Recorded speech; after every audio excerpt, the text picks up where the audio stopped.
It's Friday edition. Welcome to Breakfast Central on News Central Television. It feels really good to be here. We've been doing this from Monday, Tuesday, Wednesday, Thursday, and now it's a Friday. My name is Joe Hanson, and I want to thank you especially and most importantly for always sticking with us and ensuring that you will be here from 7 all the way to 10 a.m. to get nothing but the best and the latest in news and current affairs analysis as we bring experts to break down some of the biggest stories and speak to who is who, especially those involved in some of the key stories making the headlines.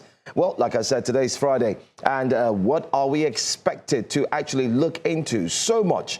Most importantly, Osun State is in focus here in Nigeria. If you look all over, every single place, you'll find that Osun State is dominating the headlines and everyone is talking about it. Today's Friday edition is going to be partly dedicated to us looking into the Osun State issues ahead of the all-important Gubo election. And not forgetting too, there's been issues back and forth, issues concerning insecurity, concerning fighting, concerning senators and people making very threatening and intimidating comments about those who are coming to vote and those who will be voting, those who will be monitoring the elections, and a lot more. My name is Joe Hanson, by the way, and I'm not alone. In the course of our programming, of course, I will be looking into some of the very interesting conversations we look to have. Don't forget, we're streaming live on all socials, especially on YouTube. That's where we take our comments from. So head on to YouTube right now and feel free to tell a friend to tune in and drop a comment or two on some of the major stories we'll be having today. Olive will not be on seat this morning, of course, definitely under the weather. Besides that, special assignment is also in the offing. Plus, we have our own reporters who will be crisscrossing and joining us in the meantime for all of the conversations we're set to have. Don't forget that campaigns have definitely come to a close as electorates are getting set and prepared to make a choice in Osun State. Now, let's move on to some of the very interesting stories we'll be looking into on Wake Up Conversations. But before we do, let me quickly say hello to our regular viewers, especially those on YouTube. Let's start off first with what may have happened all through the night, or better still, from yesterday up until today, just in case you missed out on some of the big stories. Now, what may have happened is that a popular musician, singer, and nephew to the Osun State governor, I'm talking about Davido, has been blowing hot on social media. But not just that, members of the Accord Party have equally been doing so. There are statements around when the election materials would arrive. Of course, it arrived late at night, taken to the CBN office, and residents were worried that why would it arrive at late in the wee hours of the night? That's another conversation we'll look to have. There's also the conversation around the senator who have threatened and told the community members and, of course, followers of the All Progressives Congress to do what they can do to unalive, yes, unalive party members of the Accord Party, even though he was invited by the Nigerian police force. The courts have eventually stepped in. The court has said that they've given the police force 2 weeks max to ensure that they are done with the investigations and carry on with the verdict on what they want to do concerning the senator. Is 2 weeks enough?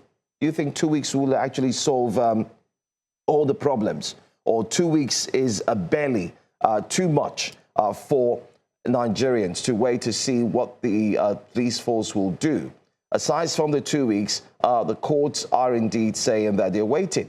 Don't forget that yesterday we also mentioned here on Breakfast Central that you do have a few persons who are aggrieved, and a cross-section of Nigerians, like maybe yourself, you may be part of them, are not happy with the statement that was made. As if that was not enough, while he made that statement, you also had another political ally who equally made something similar, a statement calling on members of the All Progressives to ensure that they deal with those who come out to vote tomorrow if they are not voting for the APC.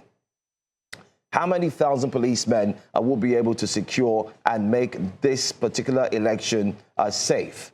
All eyes are on Osun State, and that's exactly what we'll be looking at. So many angles to discuss, so many angles to look into, and so many conversations to have regarding the Osun State elections. But then again, let's start off the show with our wake-up conversation. Before we come back to Osun State, let's take you to Edo State this morning. Edo State's domestic debt has risen sharply under Governor Monday Okpebholo, climbing from 113 billion naira at the end of 2024 to 172.37 billion naira by March 2026. So take note, 113 all the way to 172.37 billion naira, not million, billion naira by March 2026. And Edo has now moved to 12th, from 12th rather to 6th among Nigeria's most indebted states. Take note, Edo was at number 12. Now Edo has moved to 6th among Nigeria's most indebted states, according to the latest data from the DMO, the Debt Management Office. Now, this increase follows a period of declining debt in 2025, when Edo's domestic debt fell from 113 billion. Okay, it fell from 113 billion, especially when you look at it from that time in December 2024 to 76.13 billion naira by September 2025, before rising again to 91.18 billion at the end of the year. The latest DMO, the domestic debt data for the 36 states of the Federation and the Federal Capital Territory, shows that the debt increased by 81.19 billion naira between December 2025 and March 2026 alone. Now, that represents 89% increase in just 3 months, placing Edo 6th in the domestic debt ranking by the 31st of March. Questions arise. Why is Edo State rising to become the 6th most indebted state here in Nigeria? And the people of Edo are asking questions. They're saying, where are the roads? Because there are videos circulating online showing how bad and poor the state of infrastructure is when it comes to road networks in Edo State. But wait. That's not all. Wait. We were also told that the federal allocation is now bigger, fatter, heavier, because the money saved from subsidy has been spread across all the 36 states, and all governors have more money. So the people of Edo are asking, not me.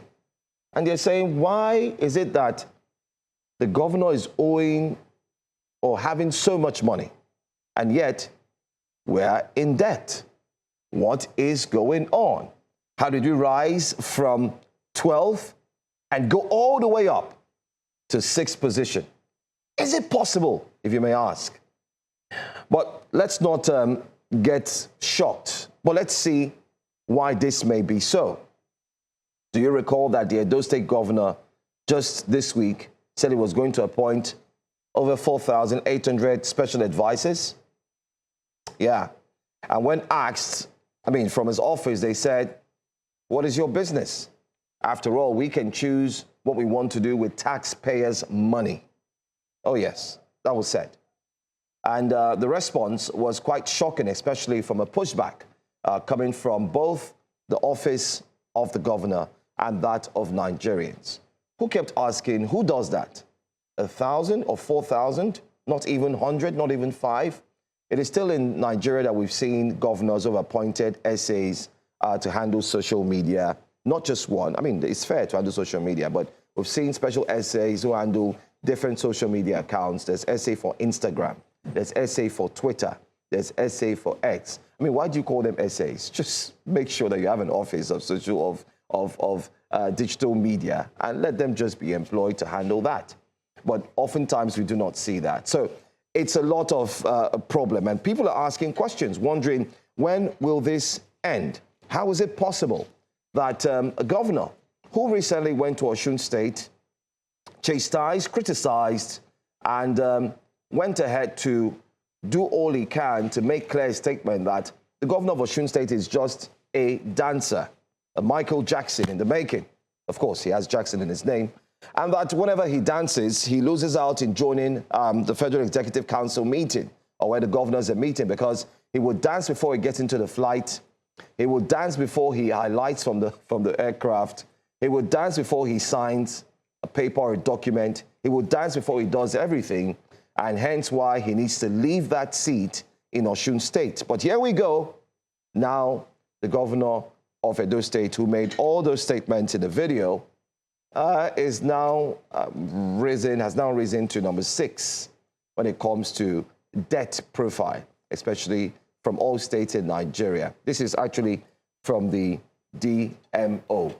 Well, Benga Borowa joins me this morning. Benga, I had to take time to explain all of that. Good morning. Welcome to breakfast. Good morning, Joe. Great to have you this morning. The enemies were trying not to make me available, but yes. You passed them. I passed them, exactly. My village people are strong. It's good. It's good to have you. Yeah, I mean, but I'm glad the weekend is here. So all of us, all 3 of us, can take time out to, refuel, rest, and prepare for the week ahead. And the week ahead is going to start with good news, hopefully, following the all-important elections and very most anticipated elections in Osun State tomorrow. Absolutely. So we're hoping for good news. We're hoping the way things have been building up will not turn out to be what many have tended to be, let's just pray it's violence-free, that's all. What's your take on Edo State, as I just highlighted? I mean, Debt Management Office saying they're the 6th most indebted state in Nigeria. There's nothing, everybody takes loans. It depends on what you're using the loan for. So it's not the loans that are bad in itself, but it's the state of infrastructure in the state. Because even earlier this week, I saw a couple of social media content creators. They were raising alarm and pointing the attention of the governor to certain roads in the state and in a dilapidated state. So if you can't fix major highways that are causing serious loss of productive time to your citizens, and all you do is point fingers at other states, then you haven't done a great job as a governor. But he's also done a few works. We've seen him inspecting projects. He was working in the gutter. He was working on land.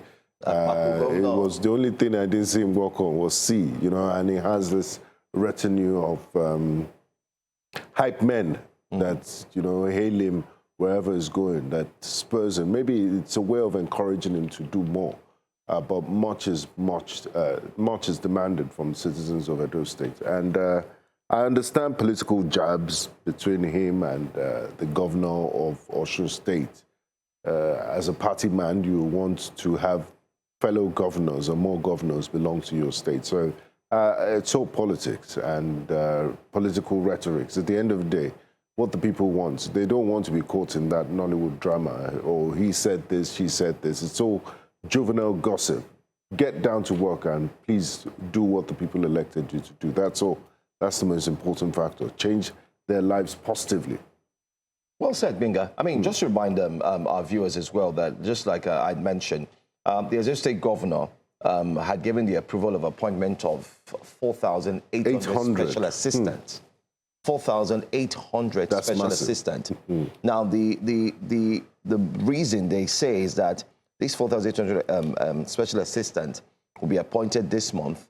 They will actually be spread across 192 electoral wards in 18 local government areas. 192, 18 local government areas, each will have 25. So if you calculate 192 times 25, you know where you're going to. Each would have 25 special assistants. How do you even, are you just employing people for the sake of employment? And why don't you just direct them into the civil service, Edo State civil service, spread them across ministries? Because how do you have 4,800 portfolios? You run out of appointment letters. What are you appointing them for? Break it down for us. Let the people understand what their roles and responsibilities would be. Or are you just, keeping the boys happy, something for the boys, just to keep them busy? Yeah, I mean, he said that the large number, the party members worked collectively for the electoral victory. He defended the large number, saying they worked collectively for the electoral victory. So with your last statement, it barely looks like that you're rewarding people for what they had done. But let's do a quick calculation and see how much this would have on the purse of the state. If you say 25 persons per ward, 192, okay, and that 25 persons per ward, let's say you're paying them 500,000 naira. That comes to about 12.5 million. So you're further ballooning the state wage bill. This is a state that is the 6th most indebted in the country. So you see where the debt will And the only driving force behind this, according to the governor, is, we're trying to get governors down to the grassroots. And, employ people, reward them for political patronage with taxpayers' funds. I mean, the taxpayers of Edo State are not just APC members. They belong to all parties, and Edo State belongs to everyone.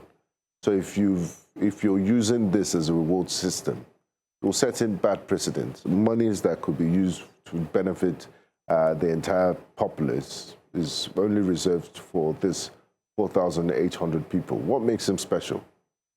And how are they special assistants? So these are questions that are begging for answers, and I guess just a rough calculation will be in a better position to answer. Yeah, but let's see what Nigerians are definitely saying about this move, especially Edo State becoming 6th most indebted state in Nigeria.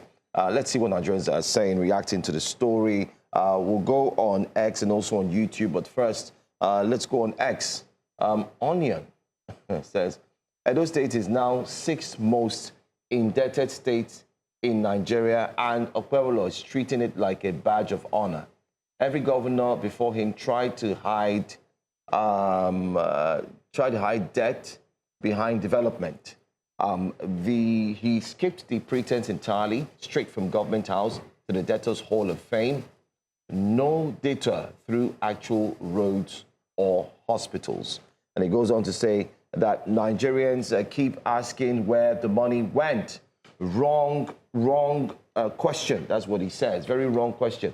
Ask where it's going, because he goes on to say, okay, I'm trying to see, sorry, we're having a little challenge here, because a treasury this comfortable borrowing isn't funding Edo. Where borrowing isn't funding Edo, it's funding somebody's imagination. Meanwhile, the state's infrastructure looks exactly the way it did before all this borrowing started. It goes on to say, proof that the debt above doesn't actually build bridges. It just builds new bank accounts. Edo didn't get poorer by accident. Some people worked overtime for this outcome, and the results are billed to everyone else. That's a sad one. Let's see another X comment there. Everyone reacting to the fact that Edo has risen to 6th most indebted state in Nigeria. Do we have another comment very quickly? Okay, Ngaza says, where is all that money going? Well, that's a question that we're asking. Ifeanyi Sofo says, meanwhile, he is gallivanting in Osun State. The people on X are not happy. Auntie Agbado, what kind of name is that? Says the painful part is that if you write down the total amount Edo State has borrowed in 2 years, probably can't even. This is below the belt. Okay, this is below the belt. I think we should focus on the issue. Personal attack. Yes. Focus on the issue, please. Akenabo says, as long as he cannot. Why are they after the governor's? I mean, from the last challenge he had back then. Anyway. Let's move on to YouTube and see what YouTube is saying this morning. Good morning, the crew. Olive, take care of yourself and get enough rest. 2 weeks is too much. What more investigation are they taking that every eyes and ears could hear when he said outside, not even in a closet? That's talking about Senator Fadaosi. The court has given the police 2 weeks to ensure they come out with a result. And Governor Adeleke will dismantle federal might tomorrow. My prayers are with the good people of Osun State, he says. APC, we're not going to take that. He has used the debt to buy houses for himself and his goons abroad, but they carry world-renowned put for government house. What do you expect? An extremely, okay, your comments are really deep. I'm sorry, we can't take that. I thought his daddy, the president, is giving him more money. The man, like everything APC, goes on to say he's a misfit for position he holds. We are in the dark times. That's coming from Moke Chukwemeka. Frank Obute says APC is a menace to Nigeria. Well, that's your thoughts, is your opinion. Osa says, I just want to remind Nigerians who are quick to say that young people aren't patriotic. Patriotism is holding a senator accountable for hate speech. It is investigating the death of a Nigerian woman. He goes on to say, who died in the home of a minister, rather than waiting for the minister to dictate the process. And it is conducting free and fair elections. That is what the world uses to rate countries, not... okay, your comments are not complete. I'm trying to look for the complete one. Not the comments people drop on social media. Federal government to be patriotic. The world is watching. He says, Tayo Dada says, where did you guys keep our Olive? Don't let her go to Osun this time, Obiko. We're actually sending Olive yes. to Osun State, one way or the other. Are the 4,800 plus captured in the budget? And in what way are they assisting him to become... And the people take back your stay from a... Oh, okay. These comments are not friendly at all. They're not air-friendly or air-worthy. The government will retrogress Edo State hugely inside Benin City, the state capital. Almost all the roads are not motorable. No work is ongoing apart from the 2 flyovers he's building. Benga, didn't the president say that... well, it's too late. It should focus on the people rather than building bridges. By the time Mr. President made that statement, that bridge had already become a world-renowned tourist attraction. So the bridge, it's almost built, and they blocked it. Yes. School students, pupils went there. Let's also not forget that he's promising Mr. President 2.5 million votes. Wow. He's been promising him those 2.5 million votes. Benga, wait. Since the next day he was sworn in. Wait, are you... Are you 4,800 essays? And you promised President 2.5 million votes. There's still a huge gap. How are those essays going to be converted to 2.5 million votes? Benga, let's move to our next story. You don't...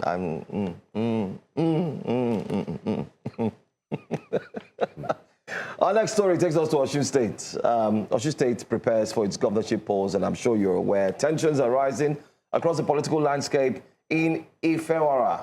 Honorable Babatunde Komolafe Festus, the APC House of Assembly candidate for Atakumosa East West local government, has reportedly been apprehended, allegedly by Nigerian Navy personnel, while allegedly in possession of a firearm.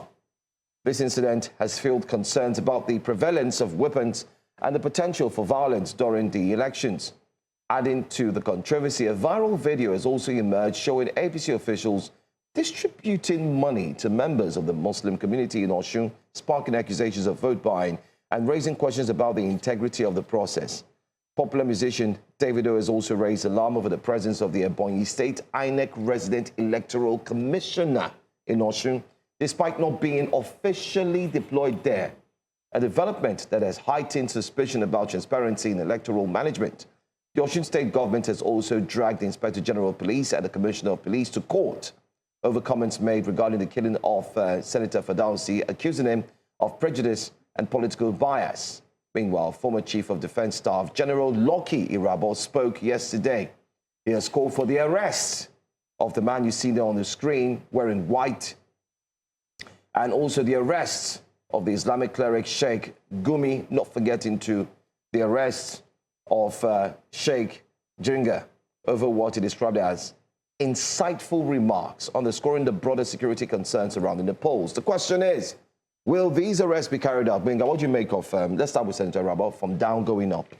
I mean, General Leo's Irabo was a fantastic professional soldier and officer. When he was Chief of Defense Staff of Nigeria, and he's not one to speak to the press loosely or all the time. And for him to say this, he has studied the political climate and he understands, looking at his background, he understands how damaging some of these insightful statements could be. And I'm sure he understands the history of Nigeria and what this sort of things have led to in the past. And to all discerning and, right-thinking Nigerians would rightly condemn some of these inflammatory statements that has been made, not just by Senator Farouzi, but by Sheikh Gumi and others. And if we had a working system that did not look to the direction of some political leaders in order for them to take action, if they followed through their enabling acts of parliament, if they followed through the code of conduct of their institutions, the job description, you wouldn't need any president or any senior government official to give you the marching order to do your job, because even to primary school students, that this is inciting violence, especially in an environment where, tempers are flaring and the tension is heightened. To do the right thing, and the right thing is to, set an example so that in elections that are coming up in the future, the almighty 2027 presidential elections is just a few months away. And if you allow this to go free, it's going to enable and set a precedent for more inflammatory statements that people will, act on. So it has all the potential to cause chaos and breach of peace in the nation. So I definitely agree 100% with General Lockyer about that.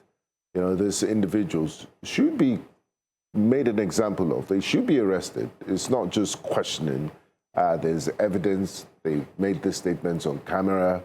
And if you don't make an example of them, then we'll continue to have this sort of incidents until there's a breach of peace and breakdown in law and order. So it's a responsible thing to do. And this is an appeal to security agencies to wake up to their responsibilities and do what they were constitutionally required to do, and not wait for someone to give you the political marching order, as it seems to be the case in many situations. I must mention this very quickly, that the video you also see there on the screen is very disturbing. But let's watch this footage. Let's watch this video.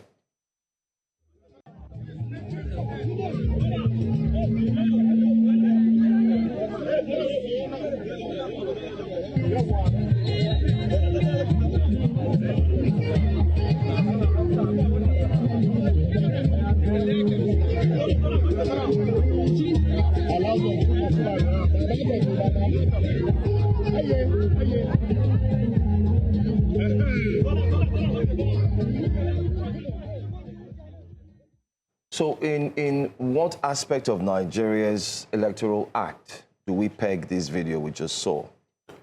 Or the CBN Act also. Or the CBN Act, where cash is being given. And it's been out before. Back in the days, they used to hide. It's now so brazen. But now there's a full ceremony, a full-fledged ceremony. That's, and everyone, you can see what everyone is wearing. If you notice, they put on a shirt. And many have tagged that shirt to be the candidate shirt around. This is not a religious outing. This is a political outreach.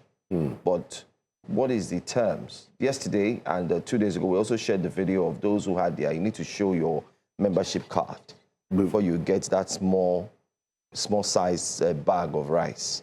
I also saw 1,000 naira and salt. And salt, yes. It's heartbreaking. This is the same western region of Obafemi Awolowo, very brilliant statesman, erudite, where people used to have debates, and people would look back at his achievements in the western region of Nigeria, free education, the schools and the institutions is set up that are still in existence and living after him. To see the same people generations later being reduced to salt and 1,000 naira, it's dehumanizing.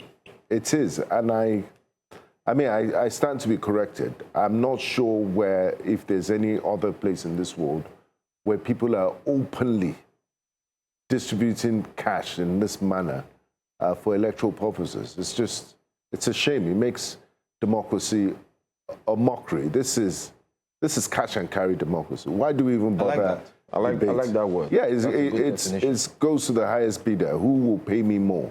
So it's no longer about, and by the time you've made money so important that it's an investment, because they get there, they will try and recoup the money they spent on elections. Because look, that's a huge amount of money. And much cash on a table? Yeah, exactly. That's the point. Nigeria is not a banana republic. Banditry, there's kidnapping. There are rules.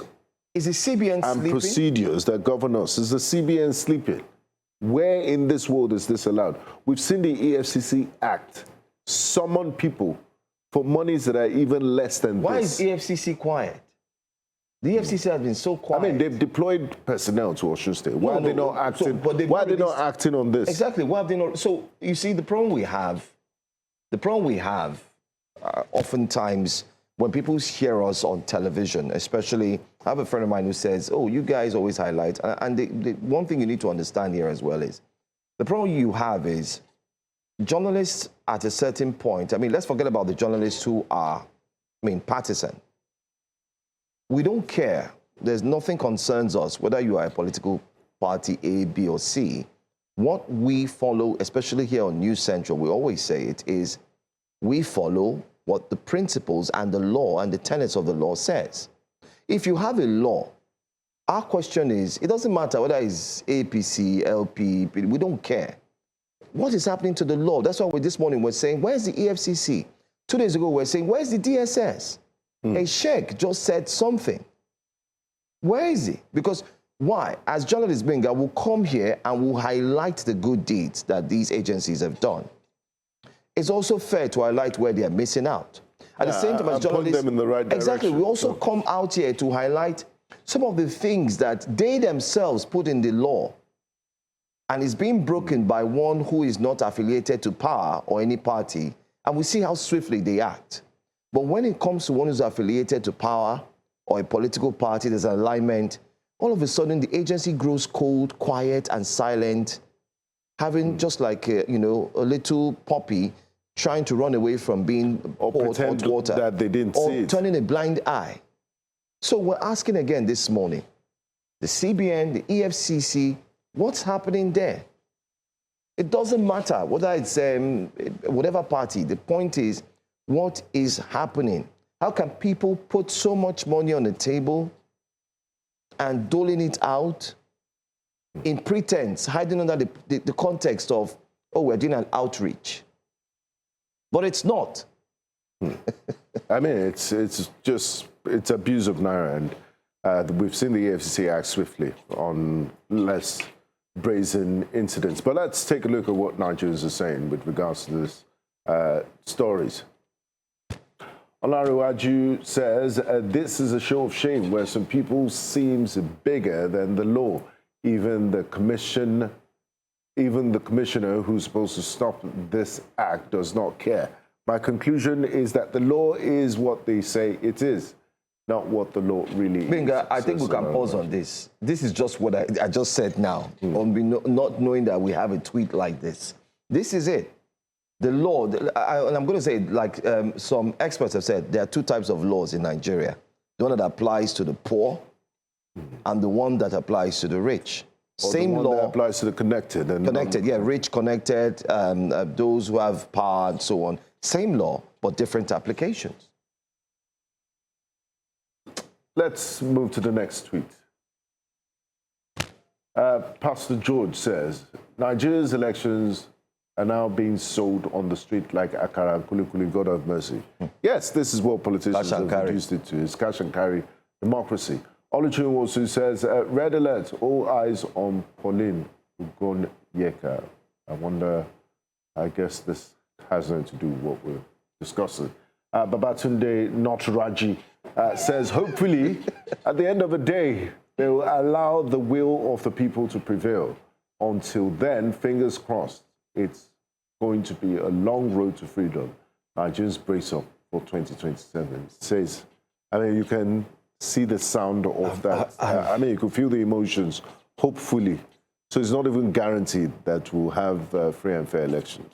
I mean, hopefully. The United States had a build-up to its election. And I remember we covered that here. I was privileged, myself and Felicity, and we did a coverage, and myself and I think Judith, I beg your pardon. And we could tell, as build-up to the elections, you could see how the Americans, everything was smooth and easy. People know, they trust the electoral system, that what you put there is what you get. Call it what you may. Experts have come here, well, not all, some or a few, minute, have said, oh, yes, the U.S. election is also porous. There are cases of, even if we can say it is not 99%, it could be 1%. And of course, if you doubt me, go online and check the data and the statistics. It's minute. But what we see here, the giants of Africa, which oftentimes, I mean, you ask yourself, it's shameful. Even before the elections, where are people being killed? Why are the people, are we at a war? Are we at war? Big questions. Anyway, stick around today. Breakfast Central, we have our reporters will be swinging in as usual. They are live in Osun State. We're covering every nook and cranny from started on Monday. If you follow through on Breakfast Central and all our news programming, you'll find out that we've been giving you up-to-date analysis, breakdown, latest stories, breaking news coming from Osun State. But now let's bring to you our top stories what we're looking at today on Breakfast Central. This morning on Breakfast Central, ahead of Osun polls, we'll be assessing security, political violence, and voter safety. Every single thing you need to know. NHRC calls for action against hate speech. We'll talk about Senator Fadalsi and others, including Sheikh, who have made strong statements. Traffic light violations, what you need to know, commercial taxes, and all that. If you fall into that line, you need to pay attention. SDP leadership dispute is on. Court of Appeal rejects recognition of Gbam. And then newspaper front pages also. We're bringing that to you in the course of the programming. Stay with us.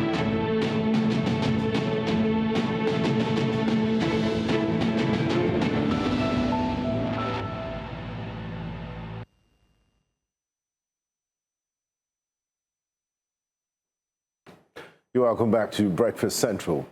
With Osun governorship elections just 24 hours to this moment over the safety, concerns arising over the safety and credibility of the poll have been intensified following a reported surge in election-related violence across the state. The pre-election security risk assessment, ESRA, report by Kimpact Development Initiative titled 2026 Osun Election Integrity and Security Assessment, Electoral Pressures, Risk Scenarios and Strategic Mitigation Priorities, said that no fewer than 73 election-related violence incidents resulting in 29 deaths have been recorded in the build-up to Saturday's elections, with Osogbo identified as the worst-hit area.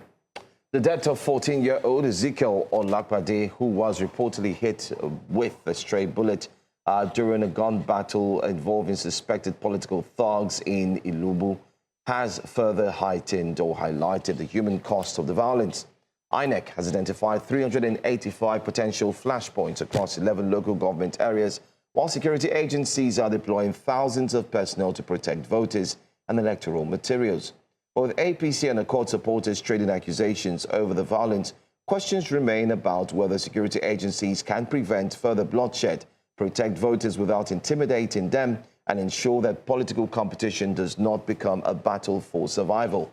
Well, joining us as we discuss this is election, definitely one who's followed the elections from different states, also across the country and in Nigeria.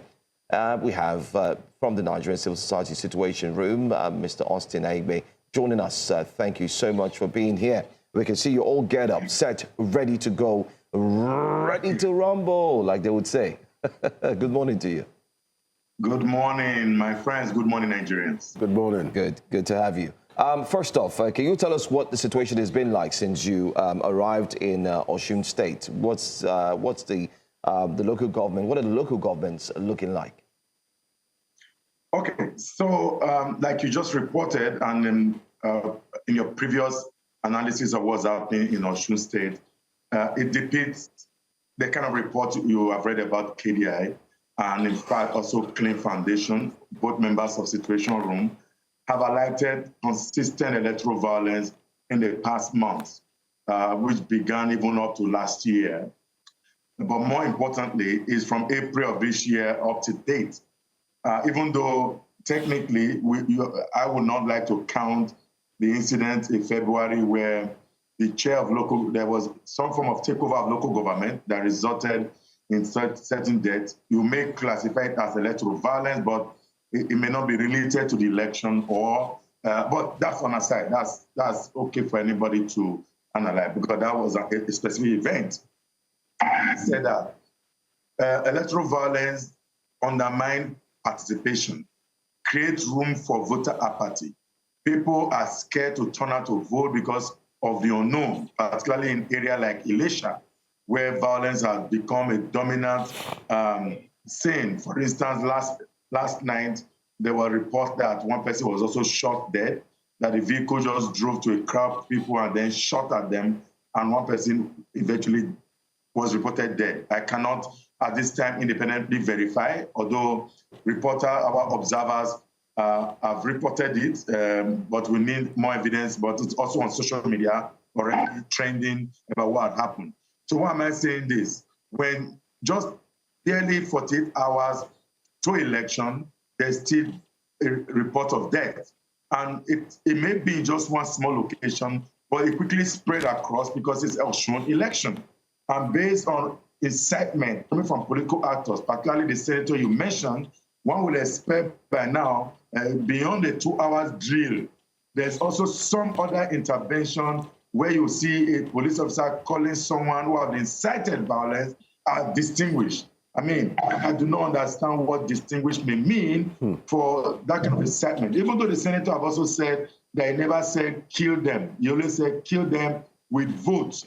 But I don't understand where you talk about kill them with vote when election day is far away. You have to wait on the election day. But the plenty that came, even though it said that people had used AI to manipulate what he said, or that if those interpreted the language was not very clear with the Yoruba interpretation. But I would expect that senator will go publicly to say, this is what I did not say, but I am calling on all of our voters, all of our supporters, do not engage in violence. Violence in elections is no good. That kind of very vocal statement that can also trend the way the so-called killing are trended. So it should be countered in a way. But right now, all we hear media-wise and etc. is the defense to the one he made, not the direct opposite of a commentary that can be used.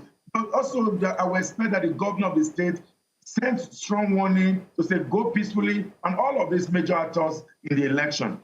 You saw Shomole yesterday want to bring about that peace when he said the APC is a party of peace.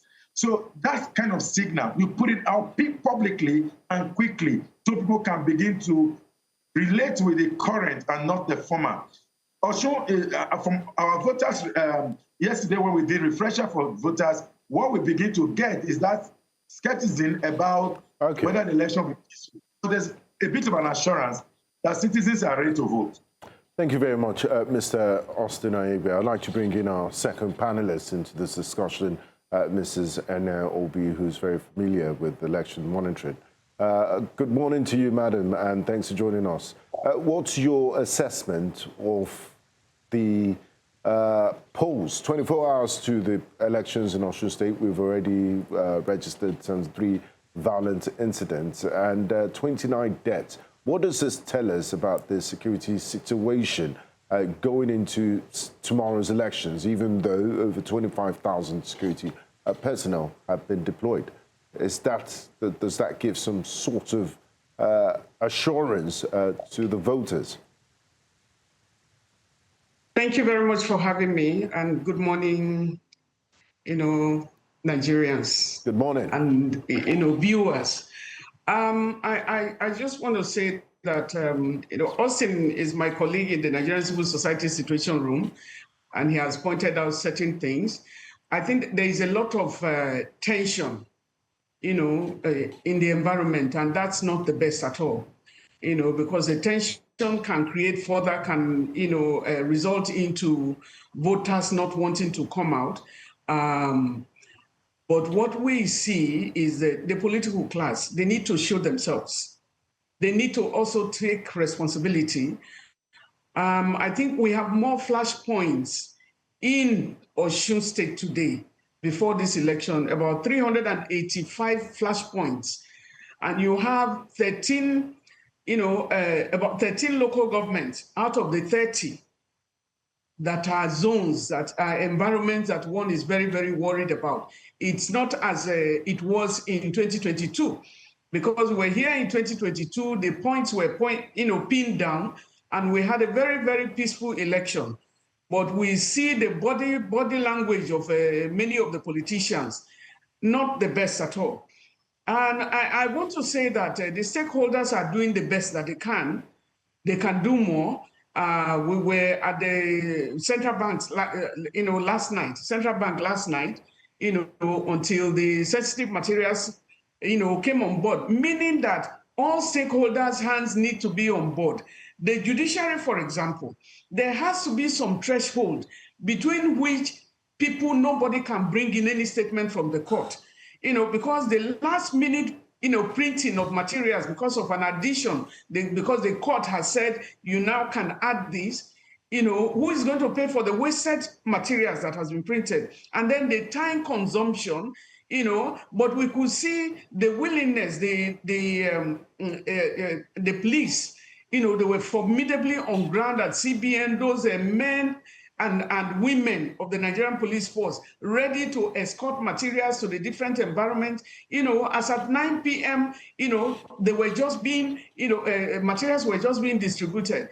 I think that readiness and the recs, even the rec of Osun State, Barrister was on ground, trying as much as he can to move things, as fast as she could. You can't run faster than your leg can carry you.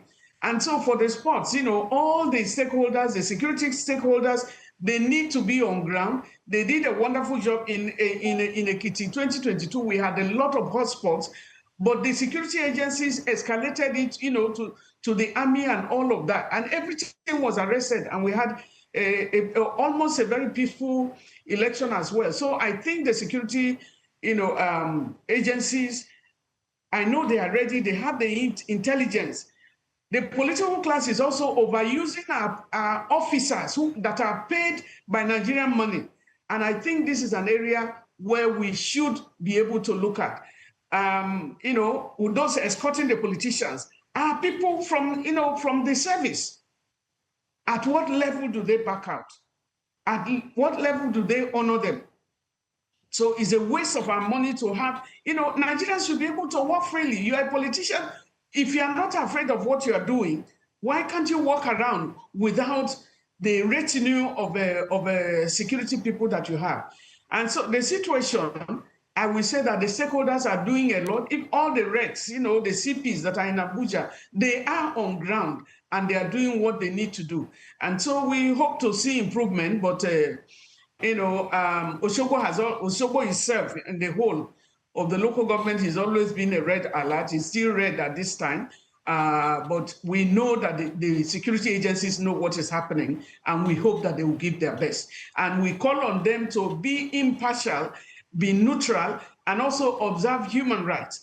We hope that sanctions will be meted, because if somebody is making a statement like my colleague said, Senator Fada Osio, I don't know, what his name is, but if someone like that is making a statement, should he not be arrested? Why would you be using violent language? You say hate speech, violent language, even if he says kill them with the votes. Why can't we do that? I think we want to see sanctions, because this particular election is a test for the 2027 election. So what are you going to do with the people? Sanctions. Nigerians are not observing. Should you not arrest people and hold them responsible? So we are looking forward to what they are going to do. Why do you want to win by force and all of that? We also call on the state governor to use his own, because you are the father of the state at this point. that you need to, make sure that you urge them to be impartial, because you lead today, tomorrow you leave for another person, but leave a mark behind. Unite your people, because those that are being killed are citizens of this state, citizens of the country, and they are under your protection, whether they are APP or APC or whatever party that they come from. They are your citizens. We should not be losing lives because of politicians. And they are not their children. Most of them, their children are abroad. Should we not be talking about something like that? And so we call on parents too, to urge them to make sure that their children don't go and start throwing stones because of somebody, because they will be arrested and they lose. Okay.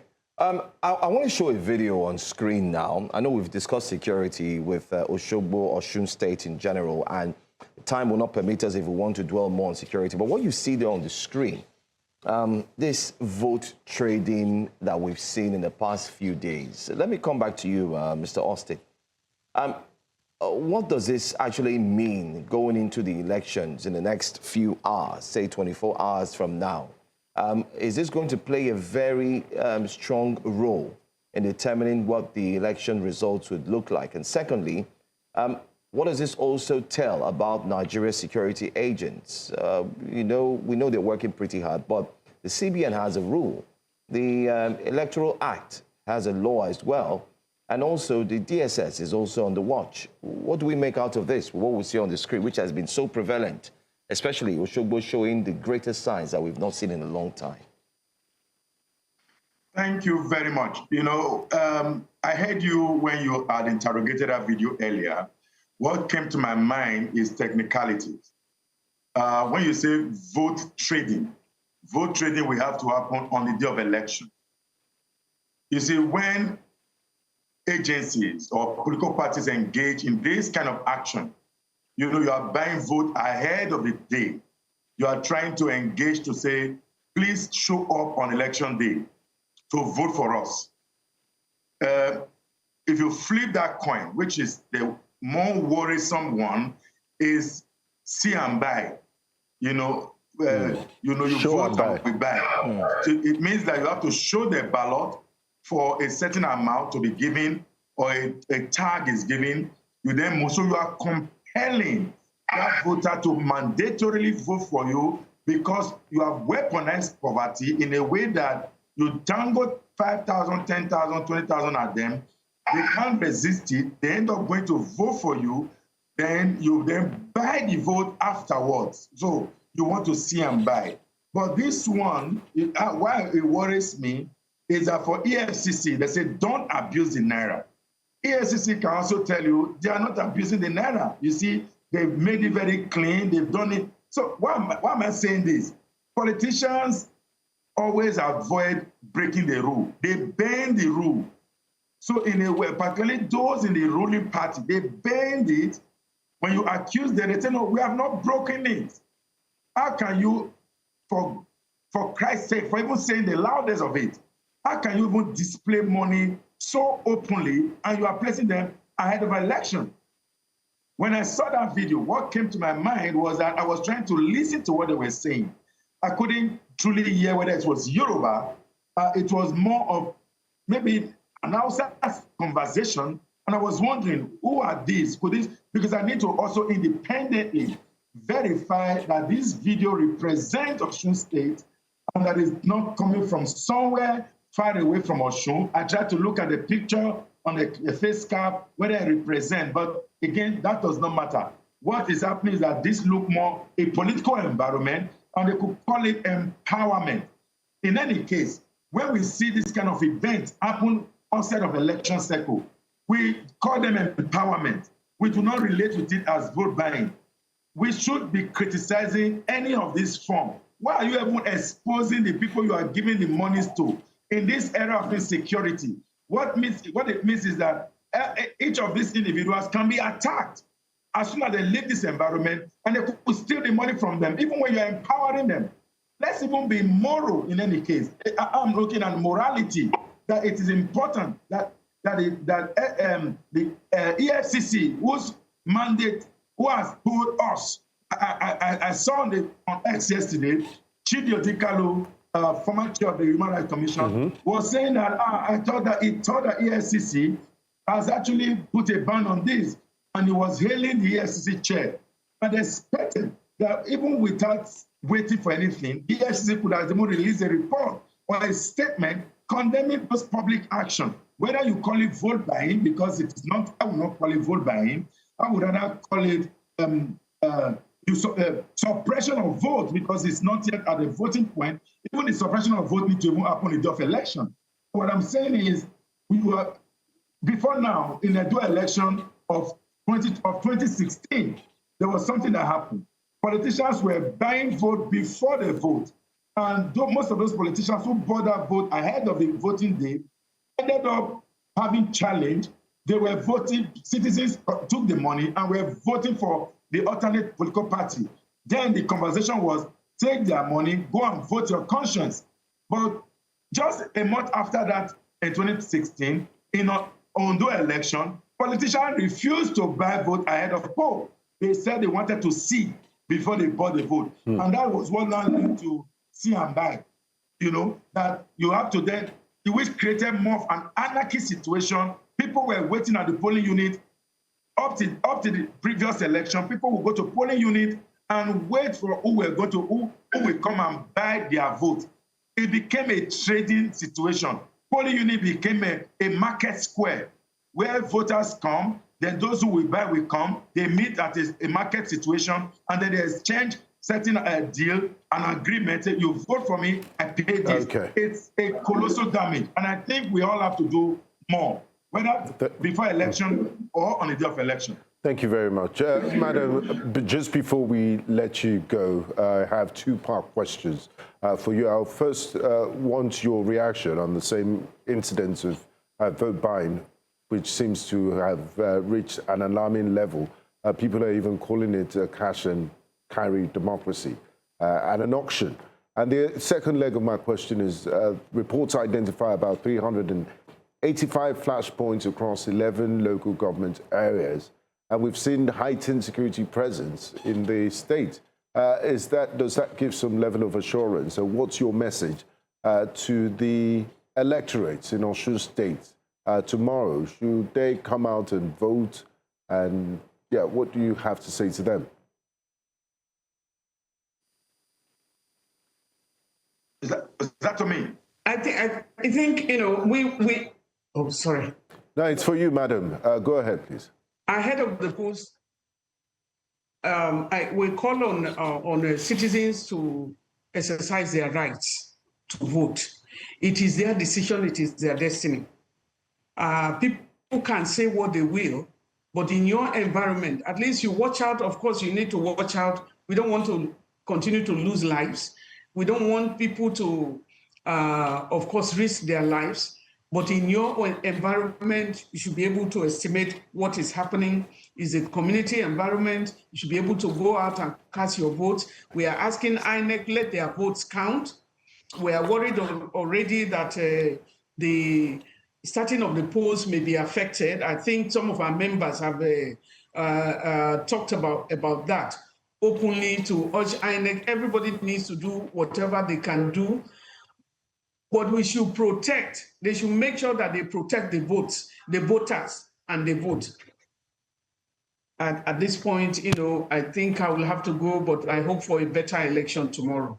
Thank you so much. Thank you very much for having appreciate me. your time. Thank you. Thank you for honoring our invitations, thank you so much for being here. But we still have Mr. Austin Aibe with us, I believe. Yes. Mr. Austin, Mr. Austin, we also have joining us for this conversation is, of course, seasoned analyst who will be talking later on in the course of our conversation. But let's stick with you, Mr. Igwe, as we wrap up this conversation. Ahead of the elections, tomorrow is D-Day. We've seen a lot of campaigning. I mean, this happens to be one of the most heightened campaign that was colored with violence like never before. People, even those involved, are no longer just talking about people going out, the electorates going out to vote, but it was filled with threats and counter threats and actions. Just yesterday, the army was said to have caught, allegedly, one of the candidates, and he was caught with weapons. We also have a footage of that. not just him, but of course men who were accompanied in that particular vehicle which he was moving in. What's your take on the fact that we've seen brazen acts of conduct when it comes to insecurity like never before? And what does this mean as we go into 2027? So you see, Osun election has a lot of nuance. First is that it is the last obsequent election to the presidential election of January of 2027. So the stake is very high. It is high because it makes it look as if this is where the final statement will be made. So the party at the national level wants to dominate that narrative to say, we've now played everywhere. When the Senate president was talking yesterday in that campaign, he said he would like to add Osun to the national so that they can benefit from whatever is happening at the national level. It therefore means that Osun, as of today, is not benefiting from the national. And one would expect that those kind of statements, I didn't quite agree with it, because we have a federating state. We have a federal system.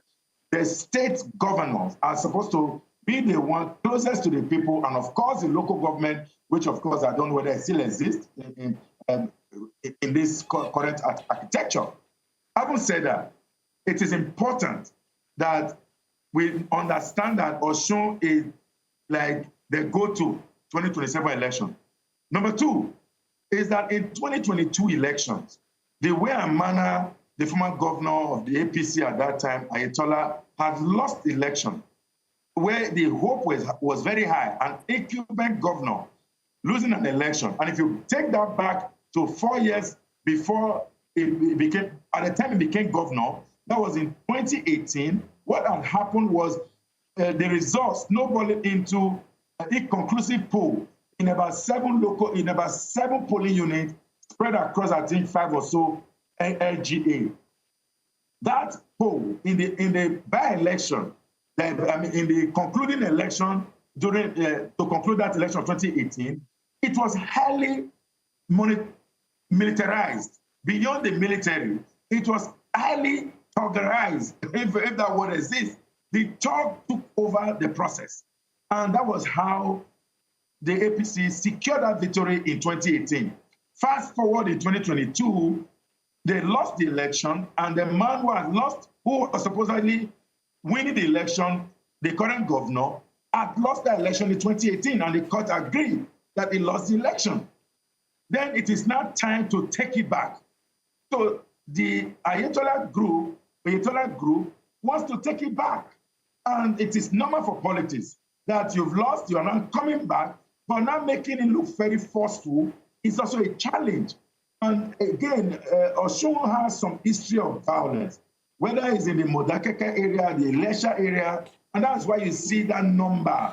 13 of the 13 local government are red zone area. And that's the essence.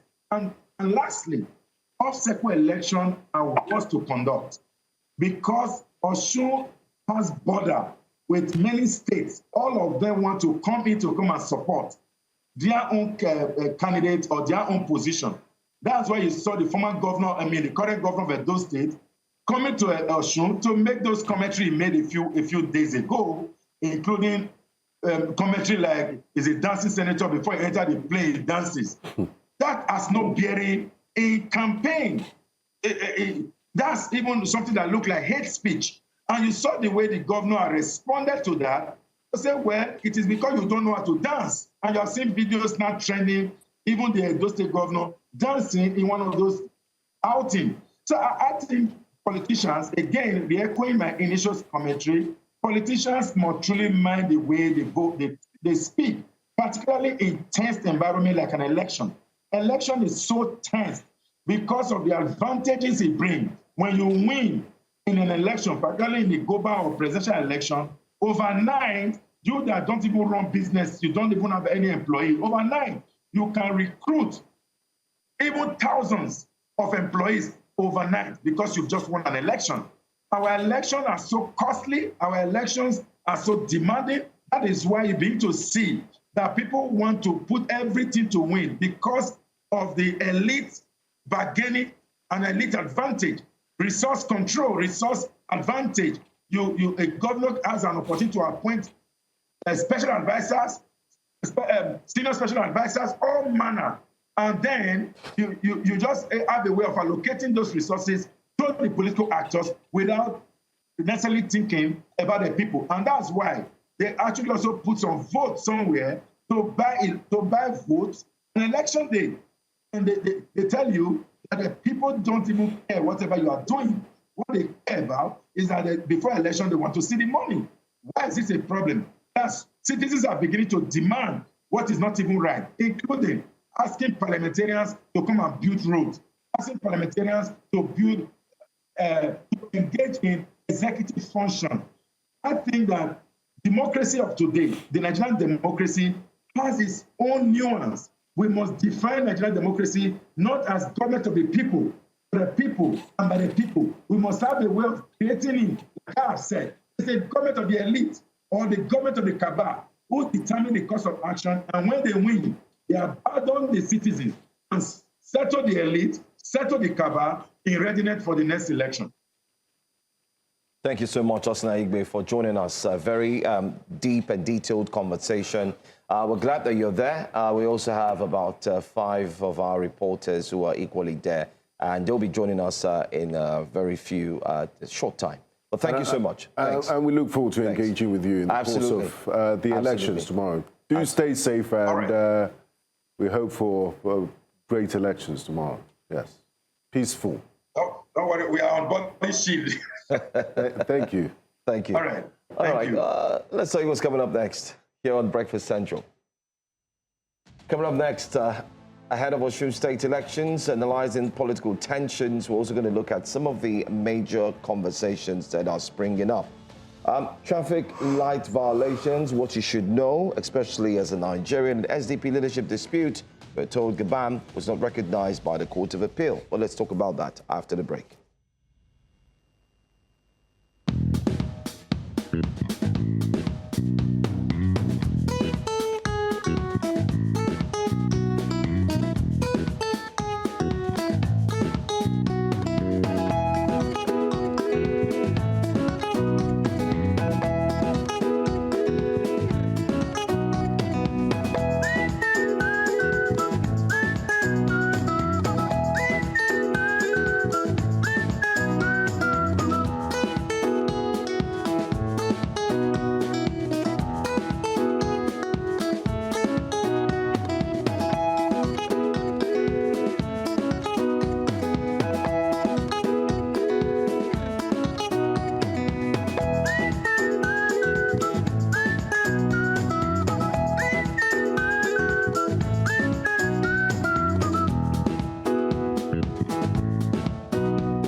Welcome back.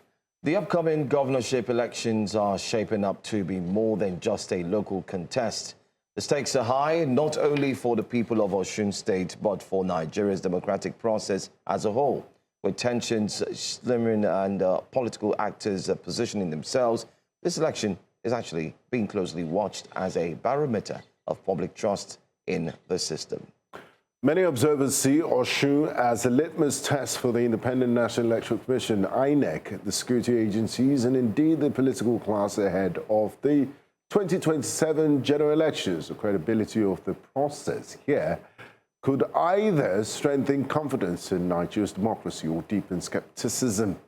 That's why every move from voter education to logistics and security deployment matters so much. Joining us for this discussion are 2 political analysts, Mr. Jide Ojo and also Mr. Charles Adeho, who happens to be a journalist also. A warm welcome to you, gentlemen, and thanks for joining us on the eve of this very important elections in Osun State. Thank you. Thank you. I'd like to start with Charles in our studio. You've seen the build-up to it. Civil society groups are recording upwards of multiple deaths in the run-up to this election. it's a civic exercise, it's not a war. But we've also seen incendiary or heard incendiary statements and comments coming from people, lawmakers and others who you expect better from. What does this tell us about what's at stake tomorrow and your expectations for tomorrow's elections in Osun? Yeah, so many things packed in your box of actions or question and all that. Whatever is happening is not unusual. It's something that that's a usual feature in any off-cycle election in Nigeria. The reason is very simple, because attention is on that state, and particularly if the state is not a state that is tied to the apron strings of the center, the manner of speaking, then it will generally, in most cases, it will happen that way. But though, you remember the Okpebholo and as well, Igodalo, and whatever it has happened, it's always like that. So it's not unusual. But we just saw an off-cycle election in Ekiti State. Well, Ekiti State, because it is the state, as I said, it's an APC state. So whenever it's, as I said, which of course I use a phrase that if a state is tied to the apron strings of the center, you usually don't have so much. I mean, that this kind of you call fight here and all that. In most cases, because the reason is that if you're tied to the apron string of the center really doesn't bother, because they think they've already had the state in their kitty. But if it is another state, if a state that is of another party, but the center wants to have that state to add to its kitty, so they will do everything possible in order to ensure that they get that state. What you tell us, say, I'm a balowo, you know, that kind of, we're going to take it away from, we're going to snatch it. Then the state apparatus over there that is, of course, not tied to the apron string, they want to do everything possible to ensure they exert their independence. They want to do everything possible to ensure that they retain whatever they've got there, to tell the center that we indeed can stand our ground against whatever forces you are bringing from the center. So that's why it's always like that. But as for the killings and all that, these are very, very unnecessary. All the brickbats and then the threats, somebody saying they're going to be killing certain members of another party, I think those things are very, very unnecessary, because whoever we are going to be killing is an Osun indigene. The person who is doing the killing is an Osun indigene. So it's very, very unfortunate that we have to have such thing attending the party, the election that is supposed to be within the state, one of the 30 states in this country. I mean, I like the angle you put it. Yeah. I did that. The fact that, first of all, before you kill the next person, your brother. It's your brother, exactly. All of them are Osun citizens. I mean, imagine if it's your family member because he chose to support another football club, and you belong to another football club, so you're going to kill him because... Why would you kill him? Because of that? Wait, support base doesn't have to be... I mean, in human existence, they said, what do you call it? It's a spice of life. You know, there's something they call it a spice of life. You choose yours, I choose mine. Then whatever you do, leave it to you. Whatever I do, leave it to me. So I don't have to kill you because you are an APC supporter. So I know why I support the party. That's a very part of like looking for that exactly. Let's go to Mr. Jide Ojo very quickly. I mean, why are the stakes so high in this election? What are your thoughts? The stakes everywhere is heated up. What's your take? Thank you very much. Incidentally, I'm from Osun State. My parents are from Osun State, both my mom and my dad. And I was one of those who advocated for the creation of Osun State way back in 1991, where I wrote a letter to the editor in then Daily Sketch asking for Osun State to be created, because we were under Oyo State then. Oyo used to have 44 local governments, which was somehow unwieldy. We felt with Osun created, development will percolate faster than if we remain in one omnibus or state like Oyo. You could see that even now in Oyo State, there's agitation for Ibadan State because of the population. Having said that, Osun has an history. When you look back, in the last 27 years, Osun had, since creation, Osun had 10 governors and military administrators, 10. But when you look at the trajectory from 1999, only Ogbeni Ralph Aregbesola has been able to succeed himself, in which case he's the only one that won election, 2 elections consecutively. Other governors have had their mandate truncated after first time. But you asked a very pointed question. Why is the state very high now? Many of us understand that President Bola Tinubu has an ancestry in Osun.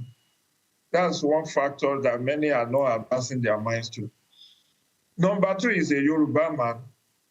Number 3, Osun is in the southwest, which is supposed to be the home of the president, not just a state, but the entire zone supposed to be the home of the president. Number 4, in 2022, President Muhammadu Buhari was not as keen about state elections, who win and who loses, as this current president. You will realize that since 2023, we have had 7 off-cycle governorship elections. This is the 8th one. Out of these 7, APC had won 6. The only off-cycle governorship election that APC hasn't won was that of Anambra. And that was because of a deal that, okay, let's not use other tactics to take Abga from Igbo people. More so, there is a personal friendship between Governor Chukwuma Soludo and President Bola Tinubu. And Abga is supporting President Tinubu in this election. The other point to note is that this is a bellwether election. This election is the last before the general election. So APC wants to use it to also make a statement of their popularity and acceptance across the country.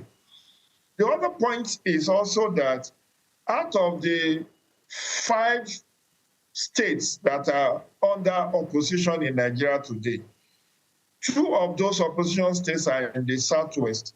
That's Osun and Oyo. Now, Governor Seyi Makinde has defected to APM, and Governor Ademola Adeleke has moved to Accord, not because he didn't want to join APC, but because there was a pushback in June last year when he made the attempt to join APC, because of the animosity between him and the former governor, Gboyega Oyetola, whom he defeated.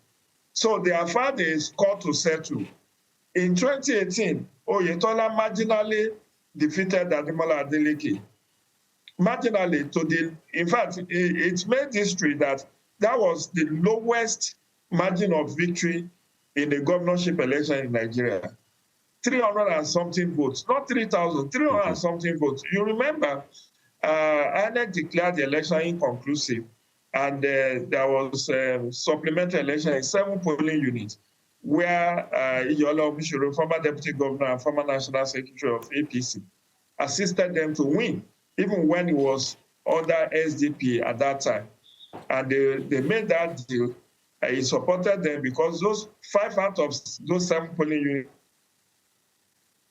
units, and he assisted them to defeat Ademola Adeleke. 4 years after, Ademola Adeleke exerted his own pound of flesh and defeated Oyetola as an incumbent governor. But like I said, President Buhari at that time was not keen about men in state election. He allows the people to freely choose. But President Bola Tinubu has a lot at stake. It's his bragging right to say, it's a common knowledge that he himself and Oyetola are cousins. It's already established fact that they are cousins from Iragbiji, even though President Tinubu claims to be a Lagos born. But home news has it that they have ancestry in Iragbiji. So it is Oyetola actually that is on the ballot vicariously, not Ambo, because Oyetola was the one that even removed every obstacles to ensure that Ambo became the consensus candidate. If you recall, out of 9 aspirants under APC, 7 of them who were heavyweights were, disqualified for very silly reasons. They were disqualified. They said they didn't get endorsement across it and all of that. And how do you imagine someone like Iyola Umshuri, one Benedict, who was also former deputy governor, Babatunde Komolafe, senator, will not get an endorsement across the state? But it was to pave way for the emergence of AMBO, because AMBO is actually the former commissioner for finance under Oyetola. Okay. And that was why, every obstacle was removed to have him as the governorship candidate. So if AMBO loses on Saturday, it would be a painful loss to Oyetola more than even to the candidate, because it is his integrity that has been staked for this election on Saturday. So a lot of variables and factors are on the table, and APC wants to do everything humanly possible, using the Machiavellian principle of the end justifies the means, to make sure that they win. And Adeleke, on the other hand, comes from a very respectable political dynasty. Their father, the father of the governor, was a Second Republic senator. His elder brother, Isaka Adeleke, was the first executive governor of Osun State after creation in 1991, and was a serving senator as at the time he died, early 2000, about 2000 and, I can't be too sure now, but he died while serving as a senator. Okay. It was after his death that the PDP now nominated Ademola Adeleke to go and run in the what's it called, the by-elections, and then he served as a senator, and eventually became. So the family of Adeleke has produced 2 governors and 3 senators, both of them from the same family. So they are very respectable political dynasties that even as held the title of being the most sophisticated political dynasty in Nigeria, having produced a father and 2 children that were senators, and 2 out of those children ended up being governors of the state. Thank you, Mr. Jide Ojo. We'll come back to you shortly. Mr. Edeho, from our discussion so far and the build-up to these elections, we've hardly heard talks of policy thrusts, what the people want. It's been drowned in this cacophony of violence and, he says, she says, and also the money bags, the display of wealth, the display of monies, the handing out of salt, yes, and all of that. Is this a sign of what's to come for Nigeria's democracy? You think would have done better, improved on the quality of our democracy going forward? I would have loved this system whereby we depart from usual. Because what you have listed there is usual. I would have loved to see a situation whereby policies and actions would take the front burner as people discuss what they're going to be doing for Osun, but it's also missing, sadly. It's also missing. I'm glad you're a member of the 4th Estate of the world. Yes, I am. Do you think the press is also guilty of this? Because they seem to like the sensationalism, this person said this is fighting. It sells newspapers. It sells newspapers, but again, the press as we have it configured today, even though, sadly, I wouldn't want it to be on the way it is, but the press has become the product of the decaying society we have. Look at the ownership of the press, the media ownership today. You can't divorce whatever is happening today from media ownership.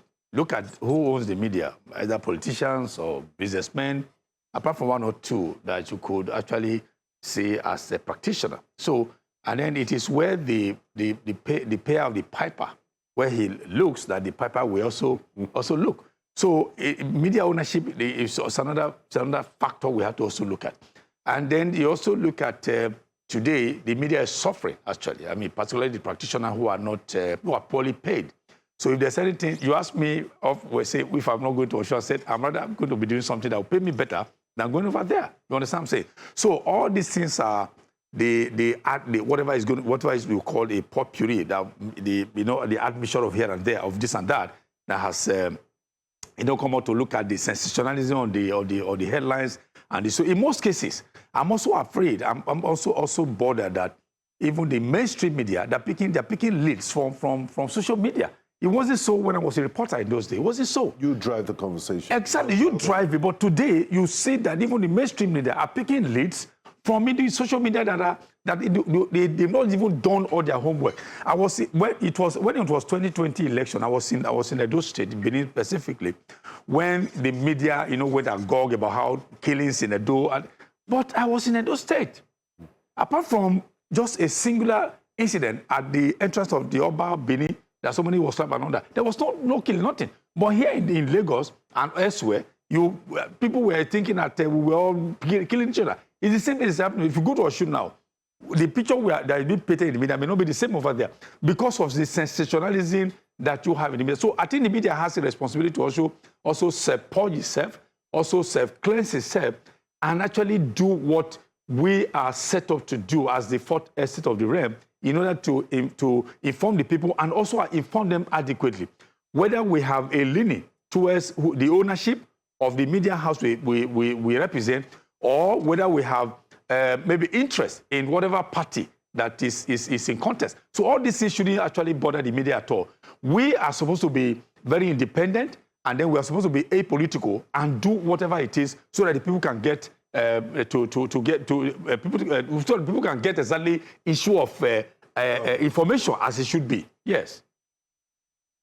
Well, interesting facts to look into. Let's go back to Jide Ojo and let's see if we can make it brief and get more information. Our reporters will be joining us very shortly from different parts in Osun State, different parts of Osun State. But Mr. Jide Ojo, I mean, you are from your parents down to who you are from Osun State, and you've talked about why it is very key. The president supported the current, candidate, Ambo, to ensure that he wins.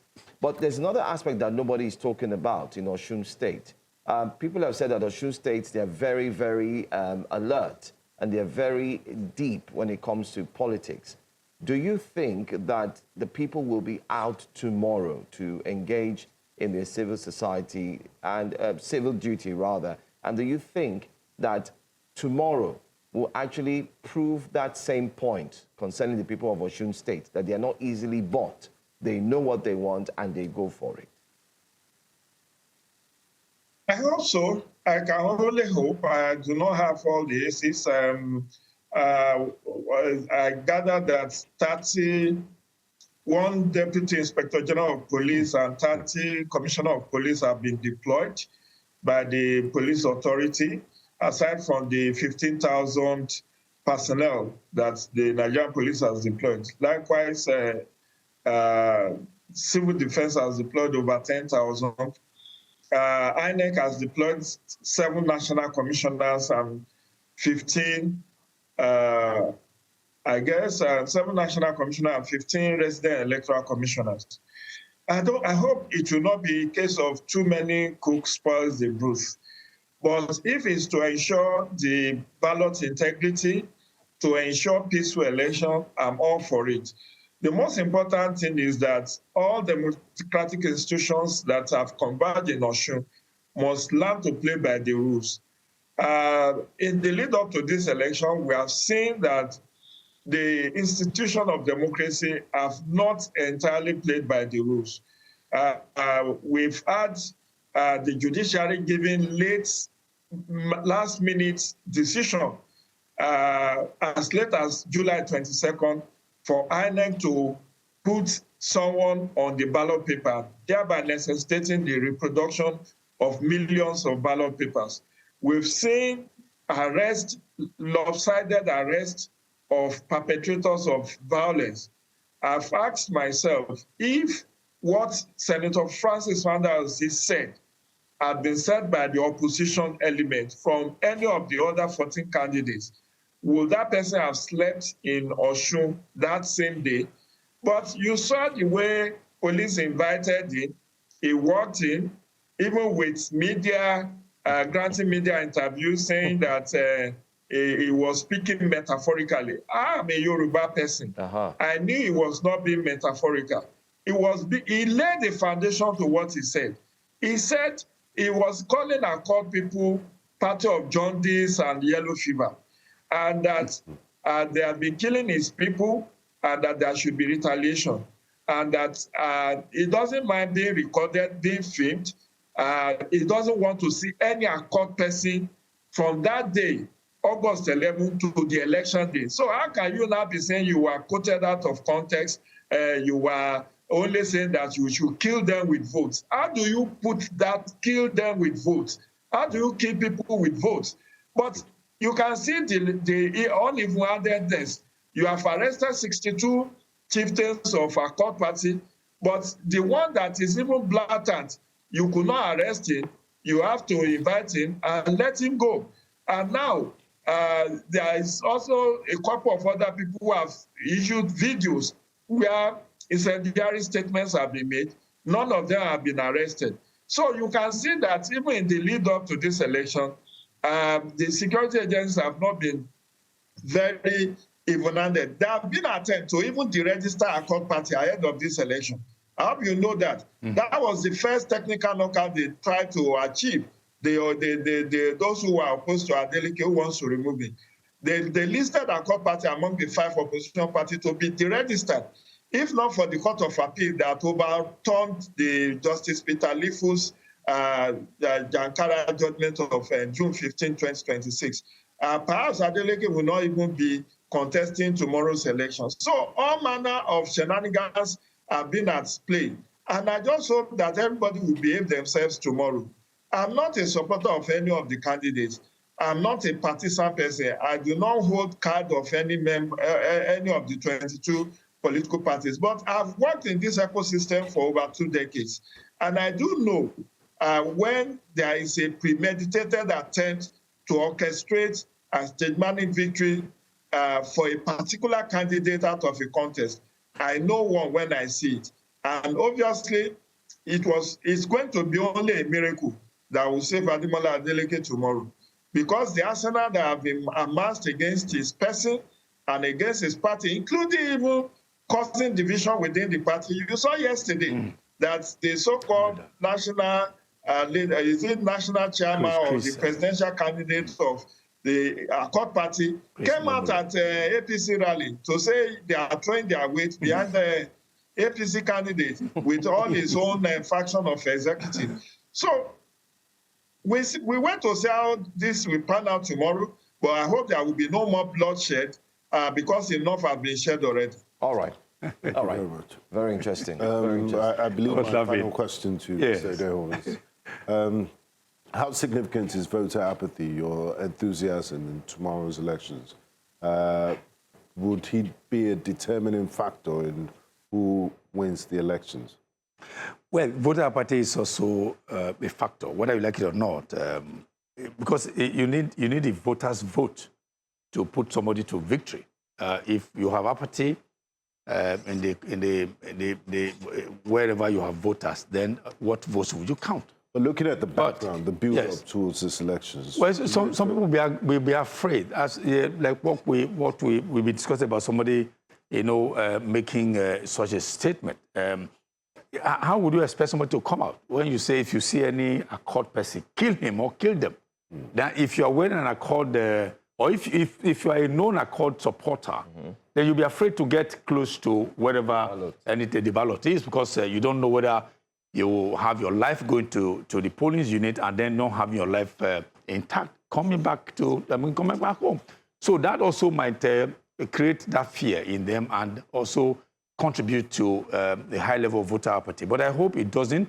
Also, people are very resolute. They are also very, very bold. I hope that the boldness of the Osun people that we know will cause them to say, okay, they call the bluff of whoever made a threat and then go to the polls to elect whoever they choose. Because whether I like it or not, governors must continue. And then Osun, they have a right to enjoy whatever governor is going to be visited upon them. I mean, positive one, whether it's going to be from the Accord Party as a retention of the current administration, or whether it's going to be a chain of baton coming from whatever party, whether it's going to be the one that is being supported by Aregbesola, of course, with home base in the Ilesha area, or it's going to be Ambo, APC, or whoever. So Osun people, they have a right to have, positive governance being visited upon them after tomorrow. But what we need to do is that we need to let them know that whoever is going to be voting tomorrow is an Osun indigene or those who have the right to vote in Osun State. And all of them, they are equal joiners of the Osun project, equal founders of the Osun project. And indeed, all of them have, they are all stakeholders in the Osun project. So whether they are on whether they're on this side of the divide, whether they're on this side, all of them must join hands together. Irrespective of whatever their leanings may be, Osun has to be at the center point of their interest. That's what I think all of them should look at. Very interesting. And that's the mentality exactly. politicians should always have going forward. All right. Yes. Gentlemen, I want to say thank you so much for being here with us. Thank you, Mr. Jide Ojo. I'm sure Mr. Jide would be getting himself fully ready and prepared with a lot of vitamins, because I'm sure you would feature. But he's still in Abuja. Is he in Abuja? Where is going to be? I mean, he was in Abuja 48 hours. 48 hours is a lot, exactly. He'll be live to get over to we'll be making a lot of calls back and forth to know what is happening. But we have our men on ground, and it's good to have you, seasoned journalists, here with us to also look through the thin lines and read between the lines, telling us what it is and what is not, with our eyes on the ground in Osun State. Thank you so much for joining us, Mr. Jide Ojo, and thank you so much for being here as well. We'll go on a quick break. When we come back, like I said, we'll be joined by our reporters, and they'll give us updates. Plus, we have more stories to cover, so stay here with us.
Welcome back to Breakfast Central.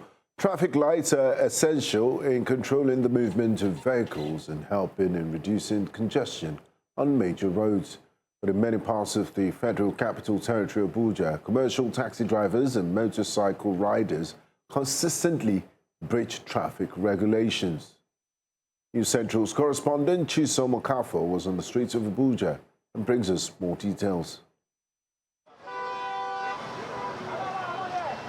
This is the usual scene on major roads in Abuja, with commercial taxis, motorcycle drivers blatantly ignoring traffic lights. Some of the motorists have claimed that they sometimes beat traffic lights either to avoid delays or they choose not to wait, while others adhere strictly for their safety and that of others. I cannot lie for you. We disobey traffic lights. We beat light anyhow. Even if we see road safety in our front, we will dodge them and beat the light. And that is a very dangerous thing to do. Me, personally, I know the law, and I abide with the law. I don't beat traffic light at all. It's not an excuse for them. That's why it says hurriness. Now, the hurriness now they cause accidents. You understand? And where road free, and he thinks that the road is free for him to move. And you where road never free, carry speed, two of them go jam for the traffic lights. I understand that obeying light is for my own safety. This our work is about meeting up. Like they're giving us targets. So most of our riders, they always like to be rushing to meet up their target. Some of the riders, they don't have sense. Let me put it that way. Some is under pressure. The customer will say, in next 30 minutes, I'll be leaving to airport. If you don't bring my order here, I will not be available. Residents of the FCT have alleged complicity of the Federal Road Safety Corps and expressed concerns over their safety, calling on officials to strictly enforce already existing laws on both commercial and private drivers, as well as introduce measures to prevent traffic violations. They almost hit me one day for road because of the way they drive rubbish. If road safety stand, if people hit their joy, because if they feel hit me, who be road safety? Honestly, when it beats traffic, I feel bad.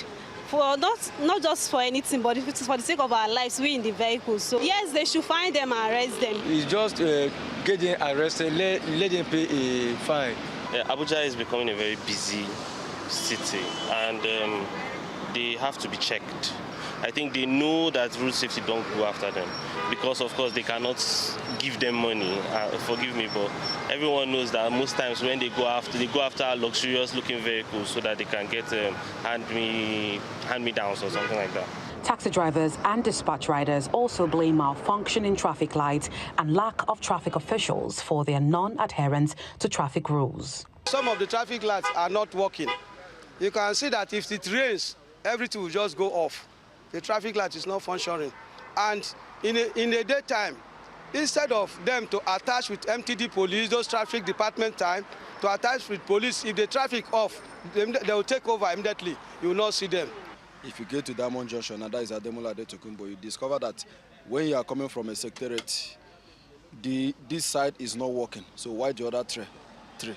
They work, so they really cause a confusion. The Federal Road Safety Corps reaffirmed its commitment to educating and prosecuting all traffic offenders while ensuring that traffic lights are adequately maintained in partnership with other relevant agencies. Public enlightenment is part of our measures, trying to see how we can engender best practices in terms of road usage, that's obeying traffic rules, and to make sure that we have safer motoring environment.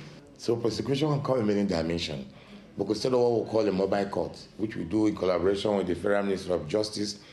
We don't use any kind of preferential treatment because we believe that nobody is above the law, both for commercial vehicle owners and for private vehicle owners, even for dispatch riders. Everybody is placed on the same scope in terms of prosecution.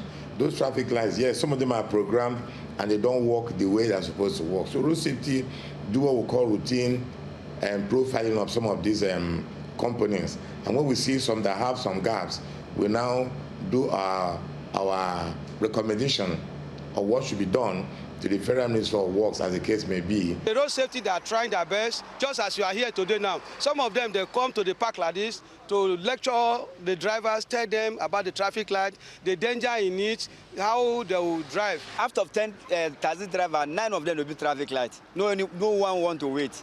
And the road safety, they tire for them. That's why they don't want to even follow them, talk anything. While an array of different opinions have been expressed on why traffic regulations are broken, road safety officials say that the dangers of breaking traffic laws are enormous. More public awareness and stricter enforcement of laws are needed to curb continuous violations of these traffic rules.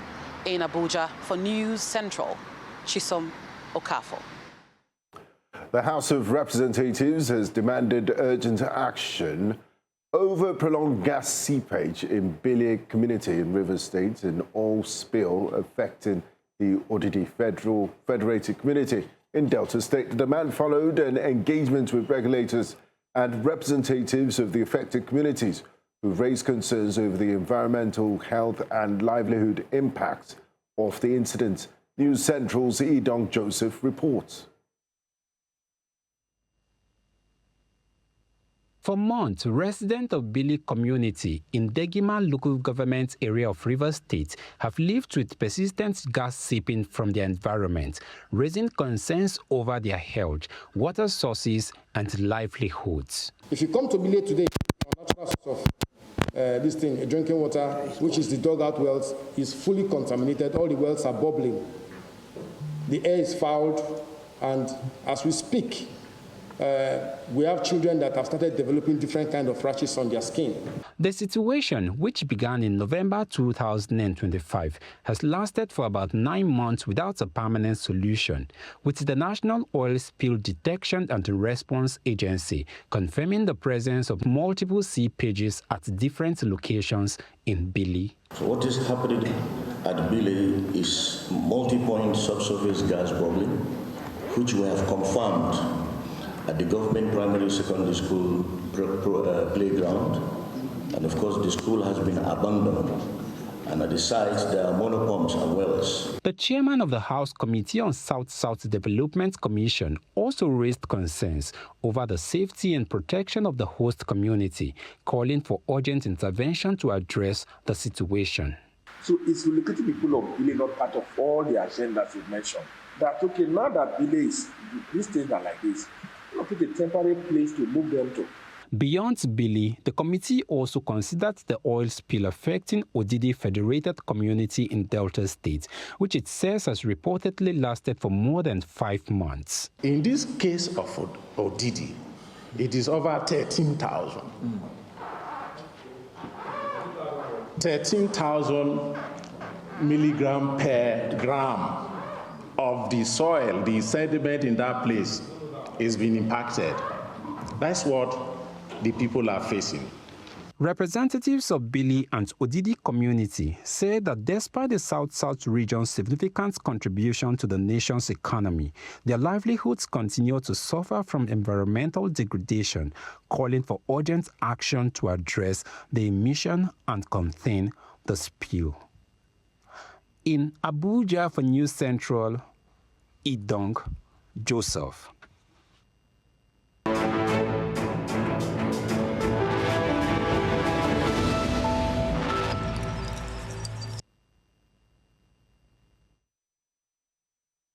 Thanks for staying with us here. Let's just go straight to see what the headlines that definitely are saying on breakfast headlines. The Independent National Electoral Commission, INEC, says 1.9 million permanent voter cards have been collected ahead of Saturday's Osun State governorship election. INEC said 1,906,390 PVCs, representing 81.50% of the state's 2.339 registered voters have been collected. The remaining 426,842 cards, representing 18.50%, have been deposited with the Central Bank of Nigeria. The Commission also said 6,101 voters who applied for replacement or damaged, defaced or lost cards printed downloadable copies of their PVCs. The Allied People's Movement governorship candidate in Osun State, Adebayo Adewale, has withdrawn from Saturday's election and endorsed incumbent Governor Ademola Adeleke of the Accord Party. Adewale announced the decision at a press conference on Thursday, saying it followed consultations with party leaders, supporters and other stakeholders.